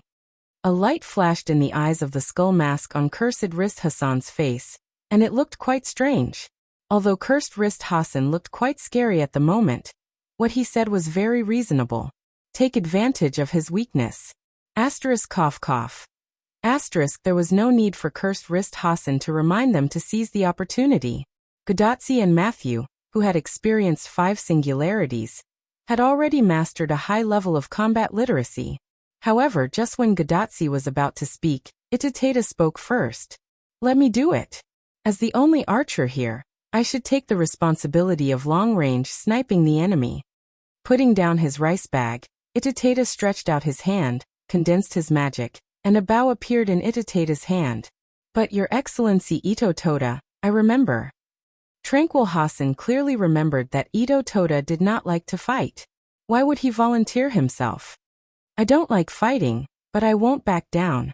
That would be a disgrace to my name. After saying that, Itafura knocked an arrow on his bow and released it with a swoosh. Then a scream was heard. Ah! As expected of the ancestor of martial arts. You managed to hit the enemy with just a casual swing of your sword. Roman praised in Chaldea. Immediately afterward, Roman discovered many individual heat source reactions from the monitor on the big screen. In the end, because the distance was too far, the instrument could no longer detect them. Tachika, be careful. They have over 100 people. Looking at the dense red dots on the map, Roman gulped. To be surrounded by so many people in such a rugged mountainous area. Was it a miracle or bad luck? Understood, Doctor. Matthew, get ready for battle. Gadotsi promised Roman, then looked at Matthew. Yes, sir. Matthew Gillett, get ready for battle. However, a withered arm blocked in front of Matthew. Don't worry, Ms. Matthew. Cursed Wrist Hassan shook his head silently. How can we take the initiative to attack in such a place that is easy to defend and difficult to attack? Immediately afterward, Cursed Wrist Hassan explained the terrain they were now in. The mountain road leading to the village was a spiral road, and Cursed Wrist Hassan and the others were now in the middle of the spiral. Not only were there a lot of stones as cover, but they were also facing the road below. Due to the small population, the mountain road was quite narrow. It was impossible for a group of people to charge up. It could only accommodate a few people. If the enemy passed by here, then Cursed Wrist Hassan and the others would have a headache, but they did not. Then they were in big trouble. Hearing Cursed Wrist Hassan's explanation, Gadotsi and Matthew immediately thanked Roman. It's all thanks to the doctor. After all, it was Chaldea's instrument that detected the enemy who had not yet arrived. It's all thanks to Villo and Da Vinci. If it weren't for Villo's simplicity, Da Vinci wouldn't have repaired and improved the instrument's strength here. Although that was what he said, he felt that Roman was venting his grievances. Okay, doctor, help us see where the enemy is. Gadotsi comforted Roman, and did not forget to let Roman see the enemy's position. Yes, I'll see. Although it was a little perfunctory, Roman was still very happy. The detection shows that the enemy is at the corner in front where you can't see. It seemed that the enemy was not stupid. They knew that someone was ambushing them in front. It seemed that the enemy was not going to act rashly. Let me do it again, Quiet Hassan suggested. However, Cursed Wrist Hassan rejected it. The enemy is already on guard. I'm afraid it won't be effective. Instead of wasting energy, it was better to wait and see. Our mission is to cover the villagers' retreat. As long as the villagers leave, we'll leave too.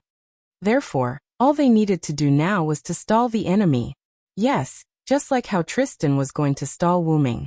However, Wu Ming was not someone who could be stopped, and Tristan was not someone who could stop Wu Ming. In other words, Tristan, who was shot to the ground and rolled a few times, spat out a few mouthfuls of blood. Tristan felt that he was too sad. He was beaten by Wu Ming so badly that he spat out blood again. Facing Wu Ming, who could use spirit power to fly and quickly approach him, Tristan felt that there was no way to fight this battle. In terms of defense, he was not as thick as Wu Ming. In terms of attack, he was not as good as Wu Ming with Holy Sword. In terms of speed and agility, he was not as good as Wu Ming, who could fly. How could he fight? To be honest, if it wasn't for the effect of the reverse blessing, he would have already left the stage. Because this time, Wu Ming was going all out against Tristan. In Wu Ming's view, it was enough to let him go once for the sake of his comrade.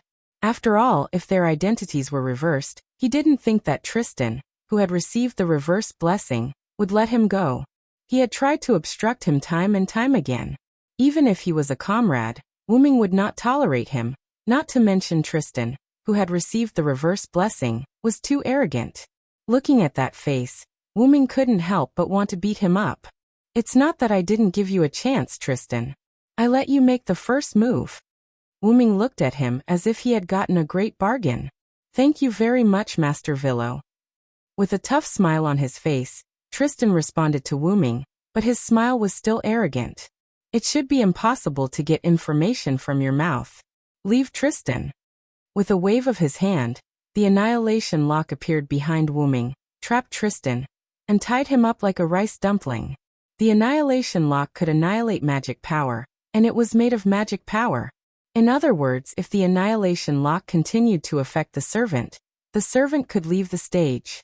Goodbye, Tristan.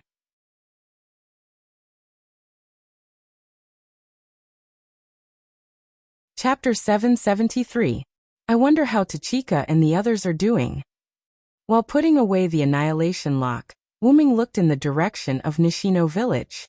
If Tristan's arrival was not an accident, then there might be enemies in Nishino village. I have to go back and check it out. However, just as Wu Ming was about to leave, he suddenly stopped. Because Wu Ming suddenly thought of something that can be used. Nishino village, where Gadatsi and others were. Gadatsi and others were still in a stalemate with the enemies below. And because the enemy had charged several times, Gadatsi and others also knew the identity of the enemy, Knight Suzheng of the Holy City. Every time the person who charged up was wearing Knight Suzheng's armor. Although there was a possibility that someone else could impersonate him, the probability was too low. By the way, because of Itata's bow and arrows and cursed wrist Hassan and Hyuga Hassan's daggers, those knights who charged were repelled. Amazing, worthy of being a hero of the past. Even though he was now very mature, Matthew still looked at these servants with awe. Whether it was the bow, arrow, or dagger, they all hit Knight Suzheng's knee through the gap in the armor, and forced Knight Suzheng to retreat. Although he also had the advantage of the terrain, a hero is still a hero. Roman, who was assisting in the battle, knew more than Matthew, so Roman also sighed. That's all I can do. Tranquil Hassan said that she did not feel that she was very powerful. Tranquil is right. We Hassan are just people who walk in the dark.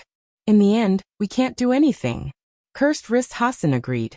Then Cursed Wrist Hassan looked at Itata, who had his bow and arrow aimed below to prevent the enemy's sudden charge. Sir Itata, your skills are beyond my expectations.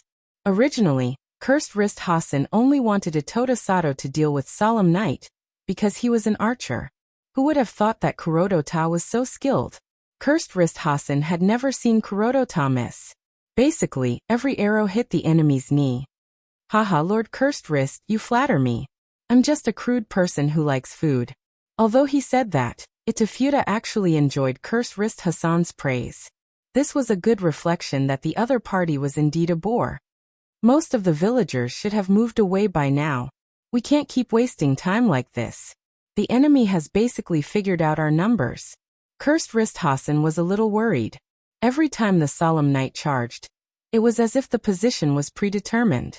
If Cursed Wrist Hassan and the others attacked, they would gradually expose the number of people who could attack from a distance. If they did not attack, the other party would charge again. And because the other party had groped a lot, the solemn knight almost rushed up several times. If it weren't for Matthew and Bedivere to repel the other party when they rushed up, I'm afraid the enemy would have already rushed up. However, because of this, the other party almost figured out the exact number of people on their side again. All kinds of phenomena showed that the other party had a wise commander. As long as he was given a little more time, he would probably command the solemn knight to charge up. With this thought in mind, Cursed Wrist Hassan suddenly realized something. How long has it been since the other party launched a charge? About 10 minutes, Roman, who was a combat support, reported. But if I remember correctly, the solemn knight's charge is very regular. About 5 minutes, Roman said again. Could it be that the other party has made a new move? Gudatsi also realized the problem. Since the other party has broken the pattern, I'm afraid it's really like what Her Excellency Tachika said. The other party has made a new move. Quietly poking his head out, Cursed Wrist Hassan looked down and found that the other party did not show any signs of charging again. Then Cursed Wrist Hassan looked at Gudatsi and spoke as if he was asking for a discussion. Let's retreat, Her Excellency Tachika. Staying here now was tantamount to waiting for death. Besides, the villagers of Dongji village were almost done with their relocation. After Gudatsi nodded, everyone immediately began to retreat toward Dongji village. At the corner below, the solemn knight lined up neatly on the mountain road. The commander at the front was a knight in purple armor, and a girl with brown skin wearing revealing clothes. The two of them were Lancelot and Nidicles. There was no doubt that the magician who helped the solemn knight army advance was Nidicles. What's wrong, Lancelot Knight? Aren't you going to charge? The other party might have run away. However, in the face of Nidicles' words, Lancelot just closed his eyes. I know what I'm doing. What a joke. Although his daughter did not notice him, he did notice the other party. It was not easy to find the organization Wuming in order to impress his daughter. How could he go against his daughter at this time?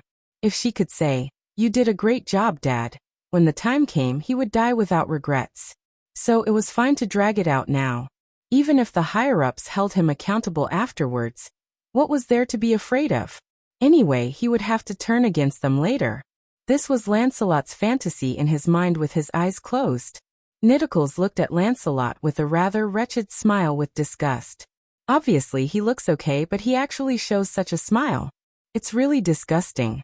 But it's good not to attack. Anyway, Sir Osmendes only said to help the people of the holy city. I used magic to bring the other party's troops here, which can be considered as help. In fact, it was not only Lancelot who discovered Matthew through the last wave of the previous charge, but Nidicles also discovered Matthew. However, although it was Sir Osmendes's idea, Nidicles would be happy if she could comply with Sir Osmendes's idea, and at the same time ensure the safety of Matthew and the others. Anyway, she was not from the holy city, and the Lion King had no right to question her. When the time came, she could just push the responsibility to Lancelot. In this way, the two leaders stopped communicating and were in a stalemate. This made the solemn knights suffer. They could only wait here foolishly. It could not be helped. As a knight, the most important thing was to obey the orders of the higher-ups. If something happened, they could just push the responsibility to the leader, Lancelot. It was impossible for Lancelot to betray them. In this way, the solemn knights also relaxed. A large group of people waited here quietly, waiting.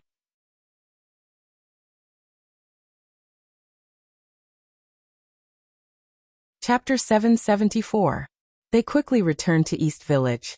And it was Arash who greeted Gudatsi and the others. You're back. Everyone, hurry up and evacuate. The villagers have already retreated, Arash said. Then let's go, everyone. With Gudatsi's order, everyone passed through the portal and instantly arrived at West Village. No matter what, I feel it's incredible that you can teleport over such a long distance. Villo is really abnormal. Roman, who was sitting in the Chaldea control room, watched Gadatsi's coordinates move to a place far away in an instant, and he couldn't help but sigh. Ignoring Roman, Gadatsi immediately looked at the villagers around the portal. Everyone, let's go. There shouldn't be anyone left behind, right? The villagers all shook their heads, indicating that no one was left behind. By the way, why don't I see Miss Hassan and Senior Villo? Matthew looked around. Other than the few followers in Gadatsi, there were only the villagers of East Village and the villagers of West Village who came to join in the fun. They probably left for a while, but with Assassin's character, she should have left someone to take care of us. Of course, I'm the person my master left behind to take care of you, monkey you. A rather lively voice reached the ears of Gadatsi and the others. Following that, an angel-like figure slowly floated down from the sky, accompanied by a flurry of feathers. I remember you are Miss Gopril, right? Matthew was happy that he still remembered the other party's name.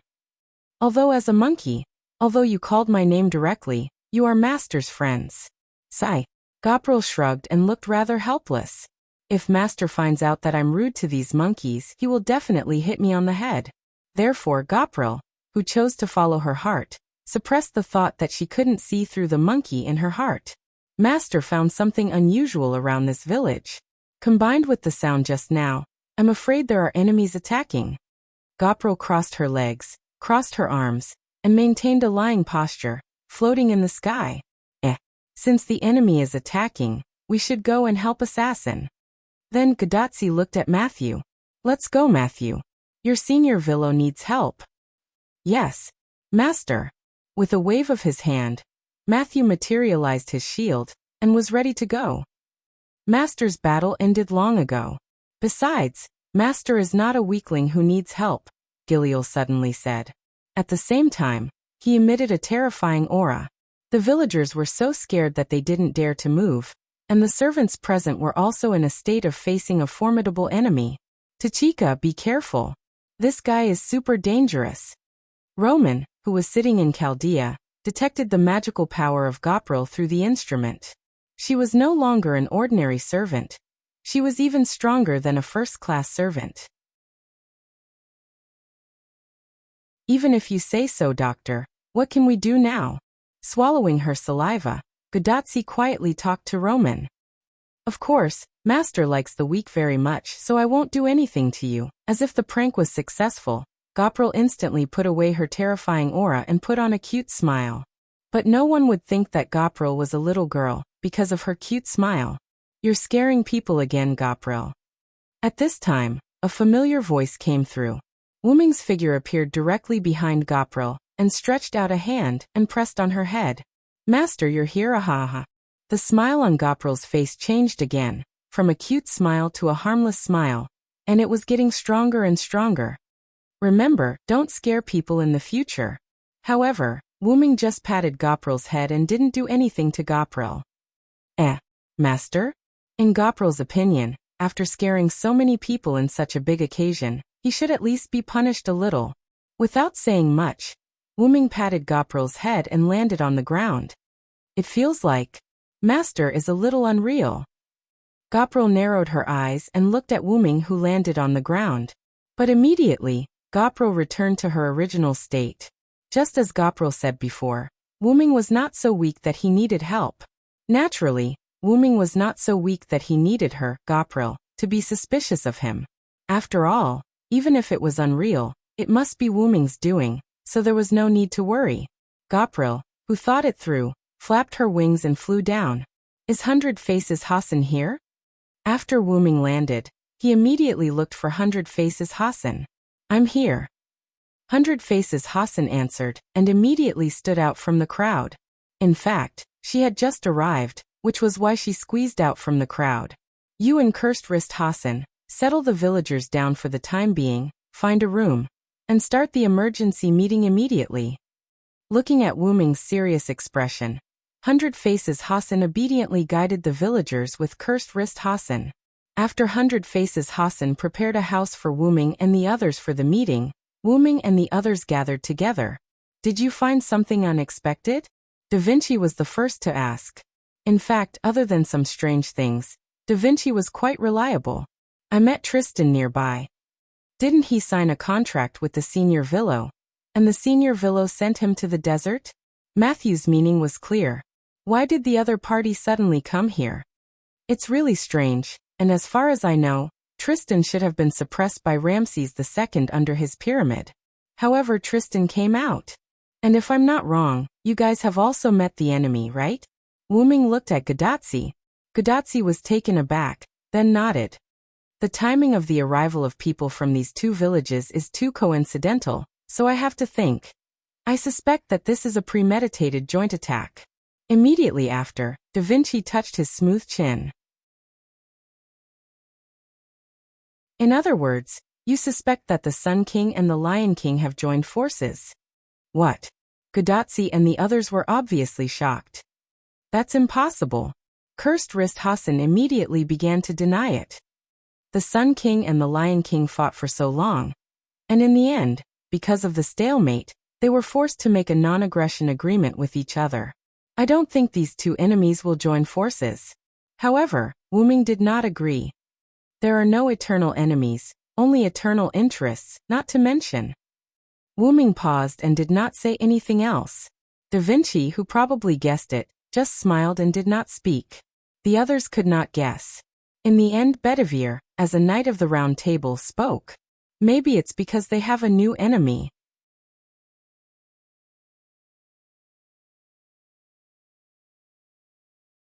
Chapter 775. I think Bedivere is right. I think so too.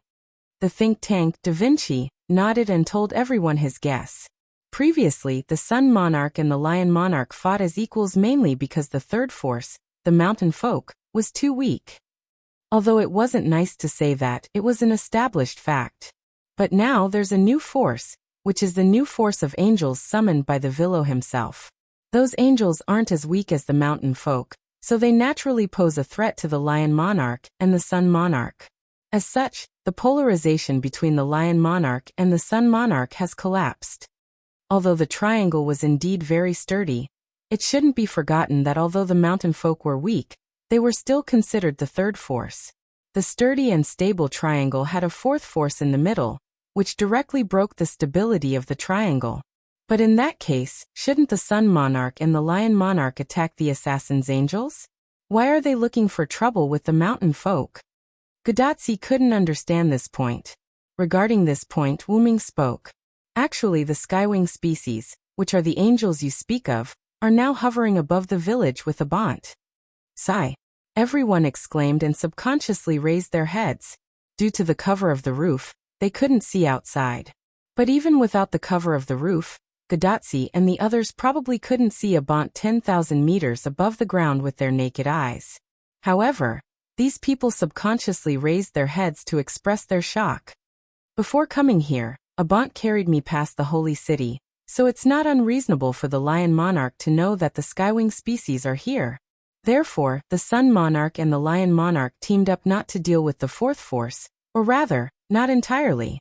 They could also wipe out the Mountain Folk while they were at it. Wait, doesn't that mean that the location of this village is also exposed? Gadotsi was shocked. I'm afraid so. Wu Ming did not think that the Lion King did not know the location of this village. Even the East Village, which was more hidden than the West Village, had been discovered. There was no reason why the West Village had not been discovered. Although that is the truth, fortunately, Tristan has already left the stage. Holy City has lost another fighting force. This was Wu Ming's assurance after personally sending Tristan off. Moreover, now that we are all here, and Abanti is still in the sky, even if the Lion King uses the Holy Spear to attack, it won't have much effect. This can be considered a piece of good news amidst the misfortune. Sitting in Chaldea's control room, Roman leaned back and sighed. Things were getting more and more chaotic. Then what should we do now? Should we attack the Lion King directly or change our plan? Cursed Wrist Hassan said as he looked at Wu Ming, who had vaguely become the backbone of the entire team. Change the plan is certain, but we can't change it at will. After Wu Ming finished speaking, he crossed his chest with one hand, touched his chin with the other hand, and began to think. Wu Ming had begun to doubt whether what the Sun King said to him was misleading him.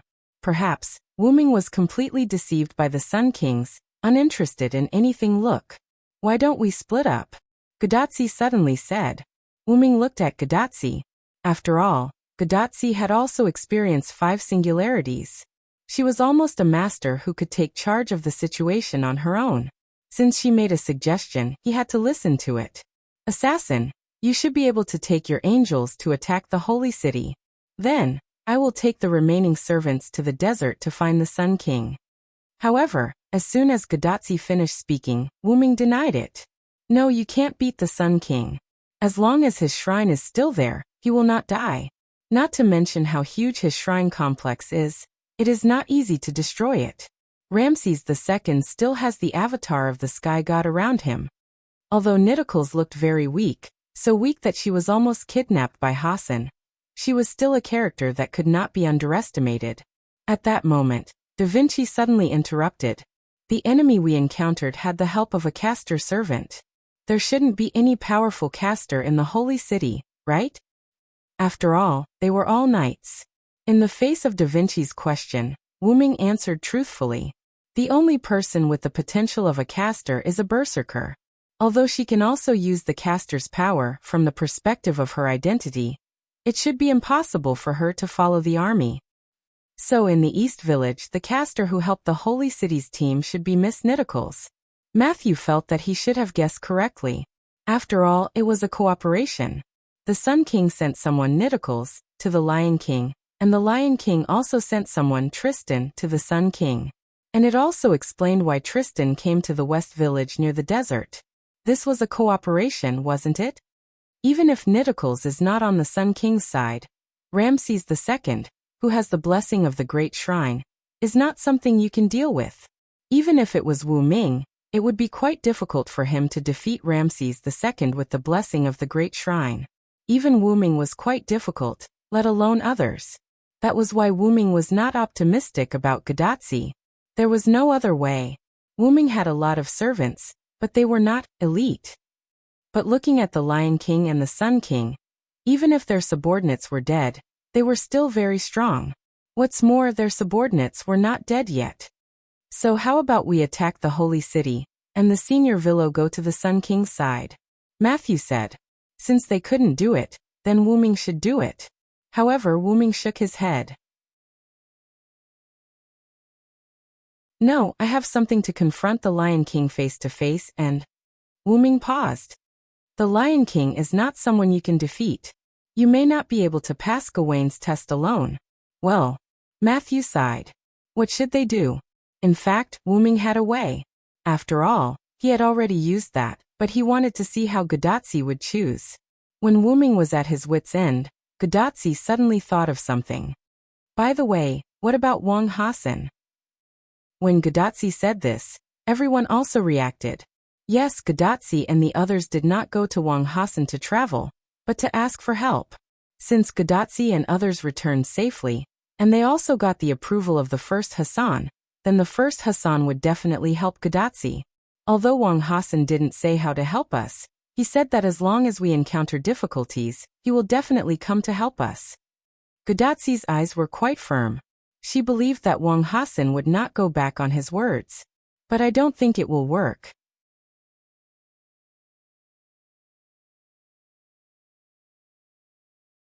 Chapter 776. I don't think the first Hassan will be of any help to you in defeating Ramses II. You should know that Ramses II is a man whose head was once cut off by the first Hassan. But Ramses II is still not dead. He relied on his great shrine to reconnect his head and body. What? Cursed Wrist Hassan, Hundred Face Hassan, and Tranquil Hassan were all surprised. Even the first Hassan can't do anything to the Sun King? On this point, Wu-ming did not reply. The first Hassan did not kill people at will, but since he had made a decision, he would listen to the instructions of the evening bell and carry out the assassination. But if the assassination failed, the result would be like now. After the first Hassan assassinated Ramses II once, he would not do it a second time. Wait. Wu-ming suddenly realized a problem. Ramses II, who had witnessed the power of the first Hassan, or rather, Ramses II, who had been warned, should not cause any more trouble. However, he was still causing trouble now. Was he not afraid that the first Hassan would really cut him down? In the face of the crown assassin, Wuming did not think that Ramses II, who had an ordinary psionic base, would not be afraid. It turned out that he had been very afraid after that, but now he was not afraid anymore. Tristan, the mountain folk, and Wuming, who had joined forces with the Lion King to deal with Chaldea and the others. In addition, if it were not for the fact that Wuming wanted to transfer the villagers at the last minute, or had such a long-distance transfer method, Wuming might not have come to West Village at all. Let's make another assumption. If Wuming, Abanti, and the Skywing species were not in West Village, but went to East Village where Gadotsi and the others were, then what did it mean for Tristan to come to West Village alone? It meant that West Village would be perfectly wiped out. Tristan, who had received the reverse blessing, had no pity in his heart. Without the existence of Wuming, Abanti and the Skywing species, coupled with Gadotsi and the others who could not support them in time, West Village would undoubtedly be wiped out. The most important point was that Tristan had set up a large number of vacuum traps around West Village. The other party had also indirectly admitted that those traps were used to kill the villagers who had escaped. However, if Tristan knew that Wuming was there, he would not have set up those traps because they were completely useless. However, Tristan had set up so many traps. Moreover, when he saw Wuming, Tristan said, "I didn't expect you to be here." Although it sounded like a joke, Wuming, he felt that it was true. In other words, Tristan wasn't here for Wuming. He was here for the mountain dwellers. What's the benefit? Of course, it's the roots. While attacking East Village, which had a lot of combat power, he also eliminated West Village, leaving the villagers who had escaped with nowhere to go. This was a plan to wipe them out. Even if he wanted to eliminate Wuming, it should not be like this, because it was the same to Wuming whether there were mountain villagers or not. There was no reason for Ramses II not to understand this. However, since the other party did not seem to be here for Wuming, could it be for the master of Chaldea? Wuming glanced at Gadotsi. Gadotsi saw that Wuming was looking at her and smiled back at Wuming. Immediately after, Wuming also smiled back at Gadotsi. Wuming thought of a possibility. If that was the case, it would be terrible. Whether it was for this singularity or for Wuming himself, it was quite terrible. But the premise now was what happened to East Village. "I'll go out first, you guys stay here for a while." Before Wuming could finish his words, black-purple ripples instantly engulfed Wuming. In an instant, Wuming arrived at the location of East Village, but at this moment, there was no sign of life in East Village. It could even be said that there were no living things in East Village. Instantly unfolding his mental power, Wuming captured the entrance of the solemn night army hidden on the mountain path of East Village. The leader was Lancelot, and Nitocris was also here. Was Da Vinci right? But this was not the point. The point was that Wuming found that the solemn night army had begun to retreat. Although this retreat was somewhat inexplicable, for the sake of Wuming's next guess, Wuming did not leave but waited quietly, pushing his mental power to the maximum. After waiting for a little while, Wuming felt the fluctuation of magic power. One was from the sky in the west, and the other was from the sky in the east. There were attacks coming from both sides of the sky, and the destination was undoubtedly here, East Village. The thick lightning of the temple collided with the sharp and hot light of the holy spear. It was like a nuclear bomb colliding, combining together. In this Dongji village, Wuming, who had already withdrawn from the range of the attack, saw the two attacks turn East Village into nothingness, and became more and more certain of his guess. Wuming recognized these two attacks. One was the attack of the Great Temple of Ramses II, and the other was the attack of the Holy Spear. However, these two attacks were the most powerful attacks Wuming had ever seen. However, such attacks certainly could not be launched consecutively. They should be similar to the kind of attack that accumulated power. Even if Abanti and the Skywings were here, facing a real attack, they would not be able to completely protect East Village. Annihilating the West Village and greatly destroying the East Village. It was as if they were trying to exterminate this special human. If all the humans of this singularity disappeared, then there would be no saving, and humanity's salvation would fail. Wu Ming could understand why the Lion King attacked the people outside the holy city with the holy spear because she had done it before. The holes in the ground were an example. Those in the holy city were good people, so those outside the holy city were bad people. Using the holy spear to slaughter the bad people was equivalent to preserving the purest human beings. However, Ramses II's approach was quite outrageous. However, if the other party was not Ramses II but Gidea's people, then everything would be fine. Gidea's priority was never to kill Wu Ming, but something else. Wu Ming was just the most threatening stumbling block for Gidea. Basically, as long as it was a singularity with Wu Ming, there would be traces of Gidea. In Winterwood, Floros wanted to attack Wu Ming, but he was killed by Wu Ming. In North America, Gidea personally created a few holy grails in order to increase the difficulty for Wu Ming and Chaldea. In the end, who would have thought that the forces who obtained the holy grail were still no match for Wu Ming? And one of them was even given away for free? And now, at this singularity, the appearance of the Lion King was not Gidea's doing, so his doing should be Ramses II, who previously held the holy grail.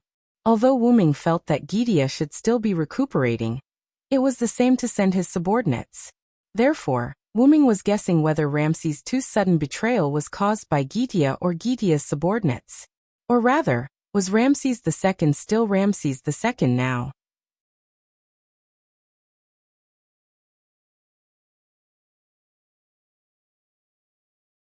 Chapter 777. Wu Ming did not think that Ramses II was the kind of person who would change his temperament. Clearly, he was fine a moment ago, but in the next second, he directly turned hostile. More importantly, the primary purpose of Ramses II at this moment had become to destroy the singularity and accelerate the collapse of the singularity. Suppose that your task was to kill someone you caught, but in the end, you found that the person you caught was not completely dead, and then someone came to save the person you caught. Then, would you choose to kill the person who was not completely dead? Or would you choose to kill the person who saved the person first, and then kill the person who was not completely dead? Of course, smart people would choose the former, so Ramses II also chose the former, directly destroying the singularity. And it just so happened that this choice was also what Gidea was happy to see. As for the Lion King, no matter what her real plan was, she would also be happy to see the destruction of the mountain people. After all, a group of ants building a nest in front of your house, even if they were harmless, you would not like it. The most important thing was that the Lion King needed to collect pure people, and the impure people had to be destroyed. The traces of the Holy Lance's baptism on the earth could also be very good at explaining all this. Therefore, the Lion King and the Sun King began to cooperate. The Sun King released Tristan and let him destroy West Village, while the Sun King lent Nidacolls to the Lion King. An army with caster's magic would definitely be stronger than nothing. If it were not for Chaldea's instrument being indirectly destroyed by Wu Ming and upgraded several times by Da Vinci, perhaps Roman would not have found out that someone was approaching East Village. If that was the case, by the time he found out, the solemn knight would have already come to the entrance of the village. Although the solemn knight could not defeat the servants, let alone Wu Ming and Wu Ming's skywing species, he could not withstand the solemn knight's mini-people. And the solemn knight could fight a war of attrition. Moreover, the solemn knight did not need to wipe out the villagers of East Village. What was the role of the solemn knight? There was no doubt that it was used as a foreshadowing, and the real move was still behind. The real move was Wu Ming's nuclear bomb baptism that he saw with his own eyes. The nuclear bomb baptism directly razed Dongji village to the ground. If everything went according to the original plan, Tristan would have already destroyed the West Village by then. Therefore, it didn't matter whether he destroyed the people of the East Village or not. Through this, Wu Ming also understood why only Tristan was loitering around West Village. It was because there was no need to send too many people. Tristan alone was enough. According to the original plan, after the villages on both sides were destroyed, without a fixed residence, the villagers would not be able to survive for long. Don't think that just because you're a mountain dweller, you can live deep in the mountains. It's not like you're a non-human. Mountain dwellers are also human. There must be some who survived, but the number of survivors must be quite small. If the Lion King and the Sun King sent troops to search the mountainous areas, the people of the mountains would definitely be wiped out. Of course, all of this could only be carried out under the premise of going according to the original plan. Tristan being discovered by Wu Ming meant that this plan couldn't be carried out. Even if Wu Ming wasn't in the West Village, Agbont and Gopril would be enough to make Tristan suffer.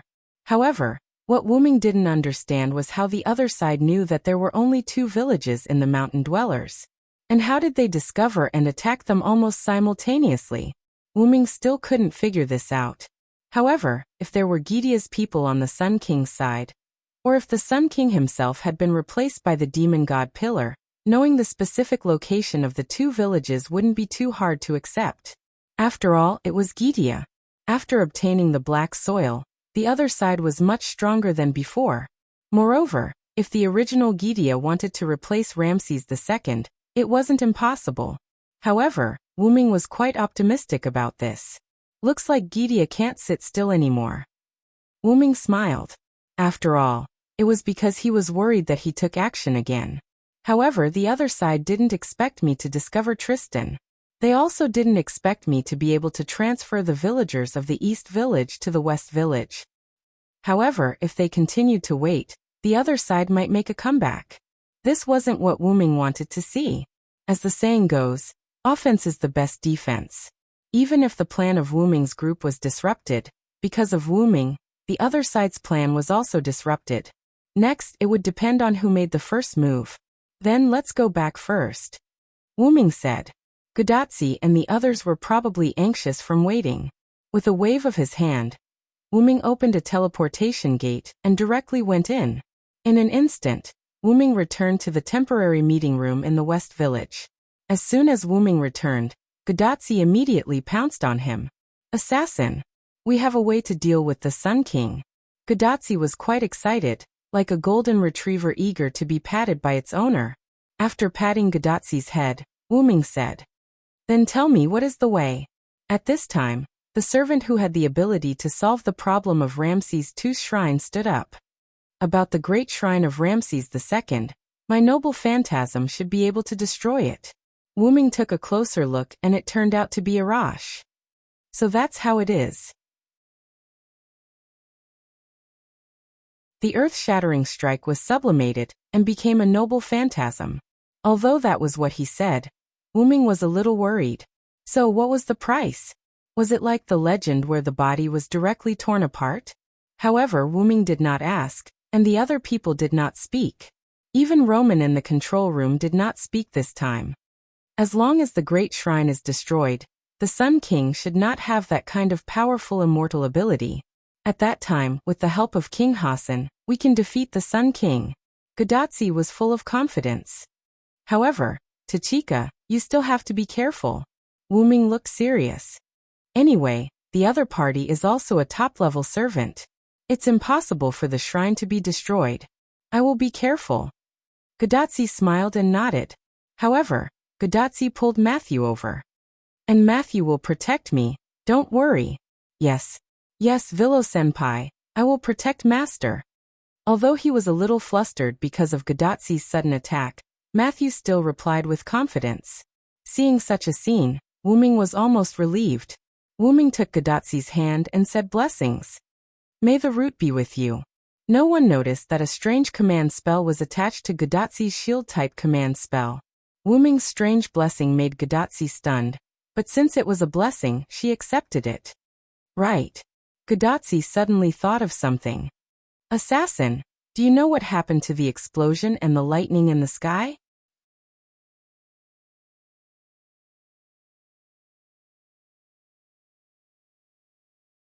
Chapter 778. Of course I know, and this has a lot to do with me verifying whether my guess is correct. Afterward, Wu Ming looked around at everyone. Do you want to listen to my analysis? In this regard, everyone gave the same answer. Of course. Afterward, Wu Ming told everyone about the explosion of East Village, the joint attack of the Sun King and the Lion King, and Wu Ming's own conjecture. Of course, Wu Ming replaced the part about Gidea with the part about the Magic King. After all, in the eyes of Matthew and the others, the Magic King was the culprit. Roman, who was sitting in the Chaldea control room, sighed for a minute. Because Wu Ming had already sorted out his thoughts, he spoke very quickly. In other words, we are now attacked from both sides. Although the situation was very bad, Da Vinci could still laugh. As expected of Da Vinci's kin. After listening to Wu Ming's explanation, Matthew looked incredulous. This is too. The Sun King, who was originally neutral and had indirectly helped them, suddenly joined forces with the Lion King and launched such a powerful attack on them. This not only made Matthew somewhat unacceptable, but Gadotsi was also surprised. Of course, these are just my guesses. No one said that this is right. Wu Ming shrugged. Although Wu Ming said so, but, according to the Villo's logic, this is probably the case. Roman, who was in the Chaldea control room, said regretfully. Indeed, everything that is happening now is basically the same as the Villo's conjecture. It can't be denied even if you want to. Da Vinci still said in a relaxed tone. If the Magic King came in person, that would be terrible. Matthew was quite worried. Don't worry, Matthew, the Magic King can't come in person.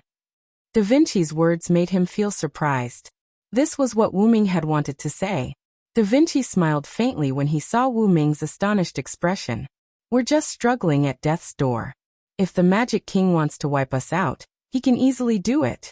Plus, he said that we can't be considered a threat if we haven't dealt with the 7 singularities. Why would such a proud Magic King lower himself to come here? Geniuses were indeed geniuses. Their understanding was also different from ordinary people. After hearing Da Vinci's words, I suddenly feel much more at ease. Gadotsi patted her chest and took a deep breath. Actually, if one thought about it carefully, this was indeed the case because that was without Wu Ming. If not for Wu Ming, Tristan would not have gone to the Sun King's place. If not for Wu Ming, the Sun King would not have been suspected of being possessed and betrayed. Wu Ming felt that these 2 points were very important. If not for him, perhaps Gadotsi and the others would have a smoother time. However, at this point, there were no ifs. Therefore, Wu Ming was still very worried. Compared to your focus, I'm more surprised that the Ramses II mentioned by this guy has been replaced. Hundred Faces Hassan also spoke. After all, Hundred Faces Hassan was a Hassan from a village near the desert. Although she did not have a direct conflict with the Sun King, she had witnessed the Sun King's power. He was a powerhouse full of majesty and dominance. This was as shocking as Ah Fu suddenly saying that she was actually a real girl, and even showing that she did not have a big treasure. It's indeed a little unbelievable. Cursed Wrist Hassan also nodded. I'm just guessing. The truth can only be determined after seeing the person in person. Wu Ming shrugged, indicating that he was innocent. No matter what the truth is, all of you need to be 120% vigilant. This was the only point that everyone must be clear about. Understood. Gadotsi saluted Wu Ming, indicating that she understood. Nodding, Wu Ming looked at everyone. There's no time to lose. Everyone, let's go now and try to fix this singularity today. Huh. Can it be so fast? Roman was quite surprised. Not to mention rushing. Even fighting would take some time. Of course it can be so fast. After all, I'm here. Wu Ming snapped his fingers. In an instant, a dark purple portal opened under Gadotsi's feet. Ah! Senpai. Accompanied by Gadotsi's scream and Matthew's wail, Gadotsi disappeared instantly. But then, Gadotsi fell from the portal that appeared above Wu Ming. However, Wu Ming carried Gadotsi in a princess carry. Woo-woo. You really scared me, assassin. Gadotsi hugged Wu Ming's neck and acted coquettishly. This made Hassan, who had been quiet on the side, quite jealous. I'm sorry, Wu Ming said apologetically. He only wanted to make a small joke. And Matthew also breathed a sigh of relief. Phew, senpai is fine. Senpai Villo, don't make such jokes in the future. In the end, Matthew puffed up his cheeks and looked at Wu Ming rather angrily. If Lancelot was here, he would probably have a nosebleed. Wu Ming thought so. Then Wu Ming put Gadotsi on the ground, walked to Matthew, and put his hand on his little head. I'm sorry, I won't be so sudden next time. Forgive me, my dear junior. Oh, okay. Matthew nodded with a flushed face. He couldn't help it. Wu Ming's smile was too lethal. Gudatzi immediately ran over and separated Wuming and Matthew, and hugged Matthew protectively in her arms. Okay, don't bully my Matthew really. Although that was what she said, Gudatzi actually had a coquettish look on her face, which was quite pleasing. Well, can we get back to the topic? As an honest person, Cursed Wrist Hassan raised his hand. Wuming smiled awkwardly, and then became serious. As you can see, I can connect the places I've been to. I've been to Ramses II's Grand Temple, so I can create a passage that leads directly to the vicinity of the Grand Temple. Wuming had been to Ramses II's place, so there was no problem in building a portal here. Everyone nodded in agreement. Everyone was quite satisfied with this direct home invasion move. But at this moment, Cursed Wrist Hassan asked again.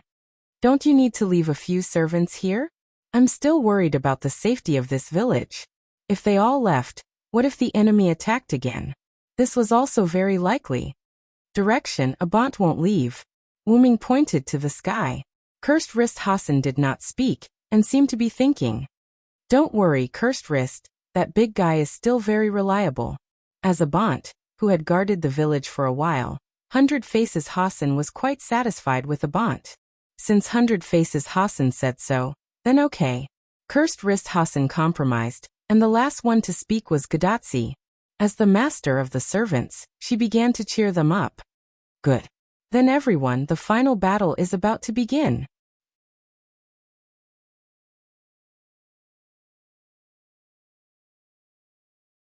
Chapter 779. After that, everyone was divided into two teams. Gudatzi, Matthew, Cursed Wrist Hassan, Hyuga Hassan, Tranquil Hassan, Arash and Kudo Taichi were in one team. Wuming, Bedivere, and Gazril were in the other team. Tang Sanzang, on the other hand, stayed behind in West Village because he did not have any combat strength. Although I can't help, I will pray to Buddha to protect you, Tang Sanzang said as he prayed for everyone. Thank you. We will definitely return successfully, Master Sanzang. Gudatzi was rather confident. We're ready. Assassin, you can begin, Gudatzi said to Wuming. Nodding, Wuming was not in a hurry to open the teleportation gate. Instead, he shouted into the void. Azrael. Yes, Master.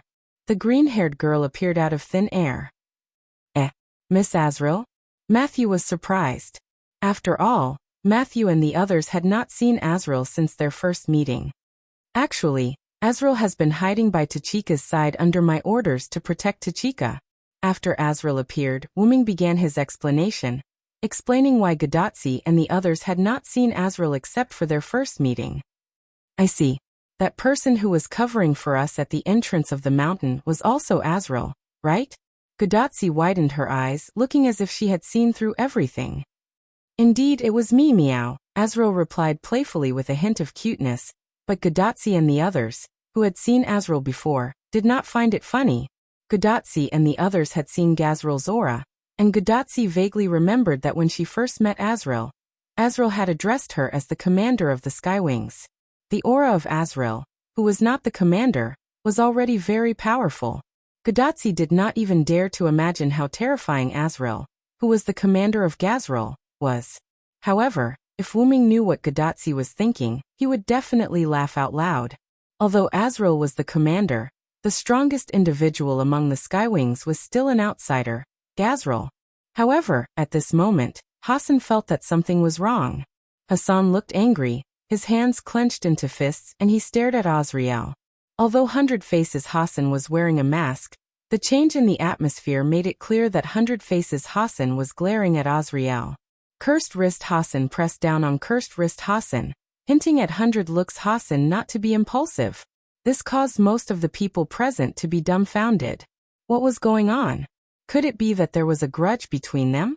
This most of the people actually referred to the naive Gudatzi, Matthew, as well as Bedivere, Arash Itatoda, Tang Sanzang, and a few others who had not come into contact with Azrael and Hassan. Gazrael looked like she was watching a good show. Her little face was flushed, and she was quite excited. This made Wuming glare at her. Whether it was Cursed Wrist Hassan, who was pressing Hassan's shoulder, Da Vinci, or even Roman in Chaldea's control room, They all basically understood what Hassan was angry about. Wu Ming sighed helplessly. Although this had nothing to do with him directly, it was indirectly related. The reason for Hassan's anger was smoky drunk Hassan's death. Azrael had always been with Gadotsi and the others, so as long as Azrael appeared, smoky drunk Hassan would not have to sacrifice himself. Of course, it was also wrong to resent others for not lending a helping hand, as an excuse. Hassan was a smart person. He knew that if Azrael were to save him, no one else would be able to say anything about it. It was normal for Azrael not to help because this was her duty. There was no rule that stated that she had to help when she saw injustice. In addition, Azrael was Wu Ming's subordinate, so Hassan chose to remain silent. This disappointed Azrael, who had noticed from the beginning that someone was hostile to her. She had hoped that the monkey would attack her, and then she could fight back openly. The skywing species were not angels, but a species that sent others to meet angels. Therefore, it was a pity for Azrael that they couldn't fight. In the corner, quiet Hassan put his hands on his chest and heaved a sigh of relief. Although she didn't know what had happened between Hassan and Azrael, she didn't want to cause internal strife. On one side was her compatriot, and on the other side was the subordinate of someone who was not afraid of her poison. It could be said that quiet Hassan was the last person who wanted to see Hassan and Azrael get into a conflict. That's great, Sir Villo. Looking at Wu Ming's back, quiet Hassan prayed silently. Wu Ming did not pay attention to quiet Hassan. When he saw Hassan loosening his clenched fist, Wu Ming knew that this matter was not going to get out of hand. It was not that Wu Ming was gloating. It was quite unfavorable for them to have internal strife, so close to the final battle. In short, I will let Azrael go with you. Azrael, it's the end, so don't be stingy with your magic power. Just do it. 100 Faces Hassan did not pursue the matter, and Wu Ming would not mention it again. It was better to just turn the page. Yes, master. Azrael bowed slightly and accepted Wu Ming's words. Then let's go. Seeing that the atmosphere had inexplicably returned to normal, Gadotsi did not try to find out what had happened, as long as everyone was fine. Then let's begin. Wu Ming finished and snapped his fingers. Pa! The portal instantly appeared in front of Gadotsi. The black-purple ripples were like a black hole, spinning as if to suck Gadotsi in. Why do I feel a little scared? Gadotsi smiled awkwardly at Wu Ming. It's not the first time you've experienced my portal. What are you afraid of? Wu Ming smiled helplessly. Let's go, senpai. I will protect you. Matthew conveyed his faith to Gadotsi through his firm eyes, which made Gadotsi not afraid.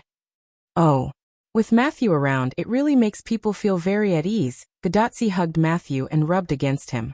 Matthew's face became rosy, but he did not refuse Gadotsi's closeness. What a beautiful sisterly relationship. Most of the people present thought so in their hearts. However, Wu Ming only felt that Tachibana's power was great. Then, Gadotsi and Matthew entered Wu Ming's black-purple portal side by side. He was followed by Cursed Wrist Hassan, 100 Faces Hassan, and Tranquil Hassan. The last ones were Arash and Kota Saito. Then, master, I'll go first, meow, Azrael said and jumped into the portal. Then it's our turn next. Wu Ming looked at Bedivere and Jillian.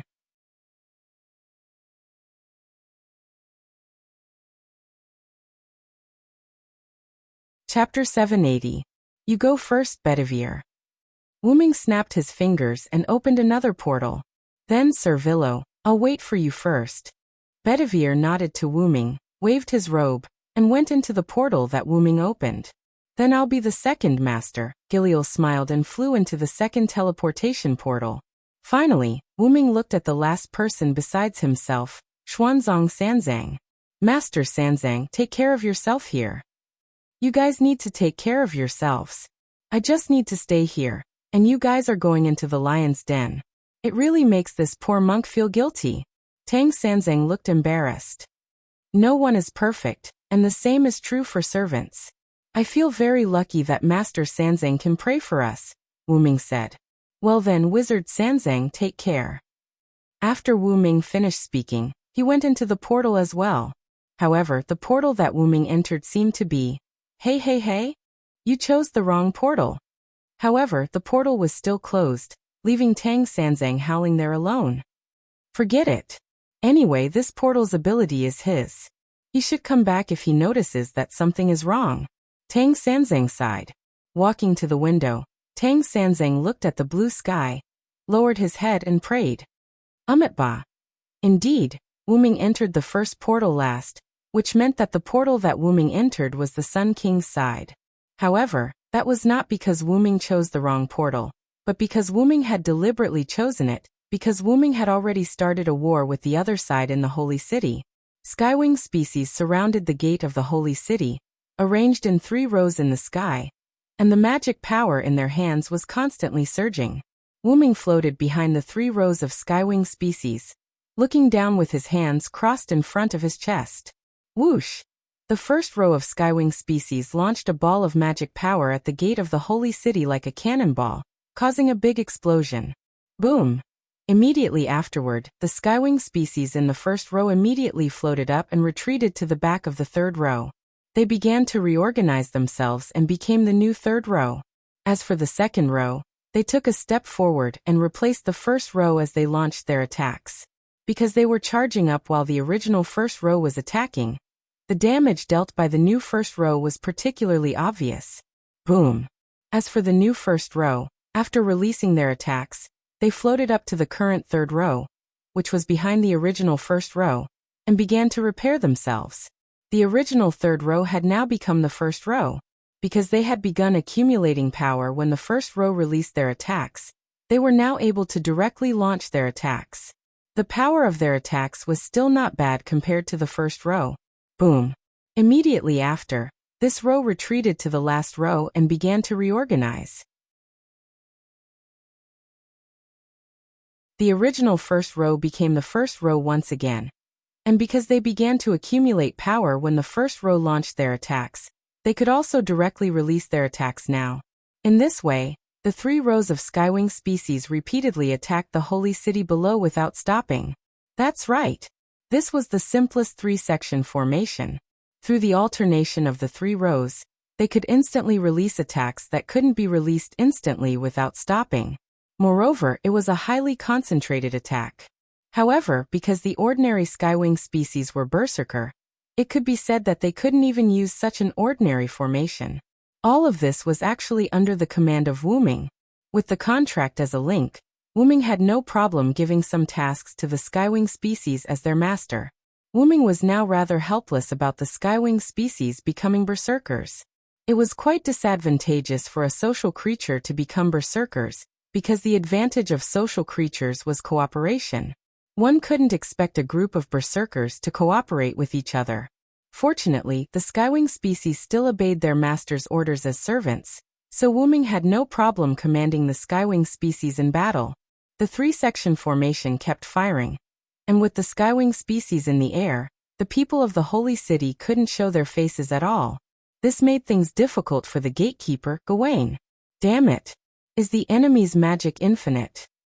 Gawain, who was leading a group of solemn knights to hide behind the Holy City's gates, was depressed. Although Gawain's combat strength had increased 3-fold under the sun, he wouldn't foolishly charge into the sea of cannons and take the damage. What if he died? What should he do? However, it turned out that the enemy's magic wasn't infinite. The magic cannons outside stopped. It couldn't be helped. If this continued, the 3 rows of skywing species would run out of magic power and leave. However, Wuming still had several thousand skywing species behind him, so he wasn't afraid of the enemy at all. However, Wuming could tell from the skywing species cannons that the Holy City wouldn't be blown up so easily. Pure magic cannons wouldn't work at all.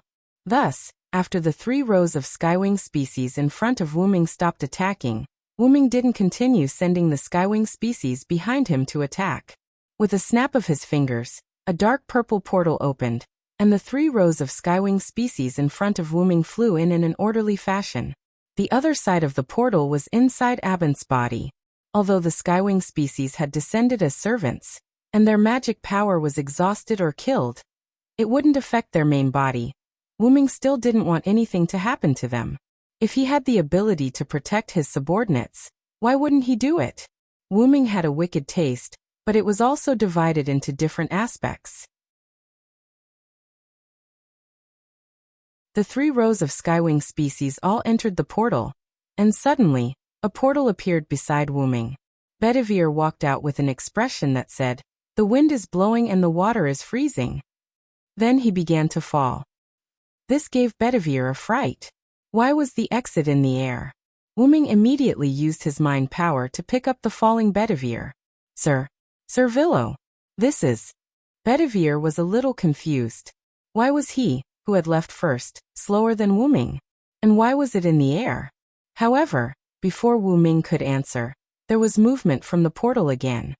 Oh, the second person to come out of the portal was Gopril. Is everyone here? Has it already started? Looking at the many sisters behind her, Gopril was a little confused. But because she could fly, Gopril didn't fall from the sky like Bedivere. "Master, aren't you behind me?" Gopril had the same question. Seeing that there was no movement from the holy city, Wuming looked at Bedivere and Gopril. "Don't worry, one question at a time." Then Gopril beat him to it. Me first. Question: why are there 2 masters?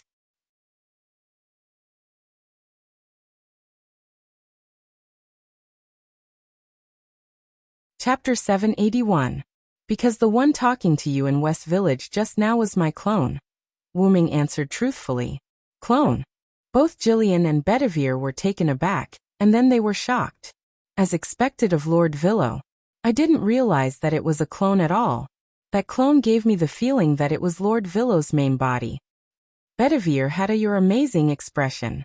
It not only highlighted Wuming's strength, but it also didn't look exaggerated. It was just right. It was nothing to have an outstanding expression. Wuming had seen many people like this, but those guys were all acting. As for Bedivere, Wuming knew very well that this guy's expression was his true expression. This made Wuming feel rather uncomfortable. That's one of the god's authority I obtained in the other world. A perfect clone. Except for the extremely special ability that can't be replicated, the clone is exactly the same as the main body. This authority was naturally Wuming's 12 clones' dependent incarnation. However, the dependent incarnation had already been used by Wuming when he summoned the skywing species, so why could he continue to use it? This was thanks to the Dragon Seed incarnation. The Dragon Seed incarnation mainly gave Wuming the ability to dragonize, but Wuming was a dragon himself, so this ability was slightly useless. However, there were no useless abilities, only poor users. Wuming had long discovered that the Dragon Seed incarnation could give the user an extremely strong physique. Whether it was physical fitness or magic power, they were all unprecedentedly improved. It was especially effective when combined with Giant Incarnation, Phoenix Incarnation, and other avatars. Therefore, Wuming wondered if the Dragon Seed incarnation could be used to strengthen other avatars. After Wuming experimented, he found that this idea could be done. Because of Tristan's appearance in West Village, Wuming already had doubts about Ramses II. After sending Tristan off, Wuming was not in a hurry to go back. Instead, he studied how to strengthen the Dragon Seed incarnation to other incarnations to see what effect it would have.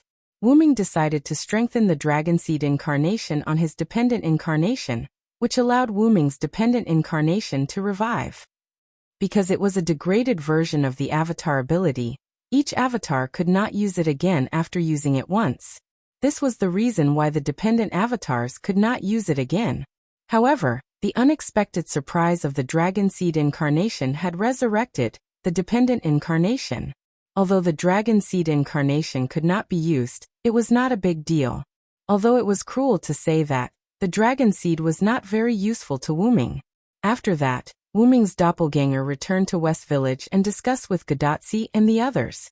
As for Wuming himself, he directly went to Holy City and launched an attack on it. In any case, no matter how the doppelganger was grouped with Gadatsi, Wuming would definitely be among the people who came to Holy City. Therefore, Wuming came ahead of time. Moreover, Wuming and the doppelganger were still connected. Although they could not share images, they could at least exchange information. In addition, the doppelganger and the main body were the same person. Wuming was not worried that the doppelganger would mess things up. I see. That's why I felt that the doppelganger master was a little illusory. Gopro completely understood what was going on.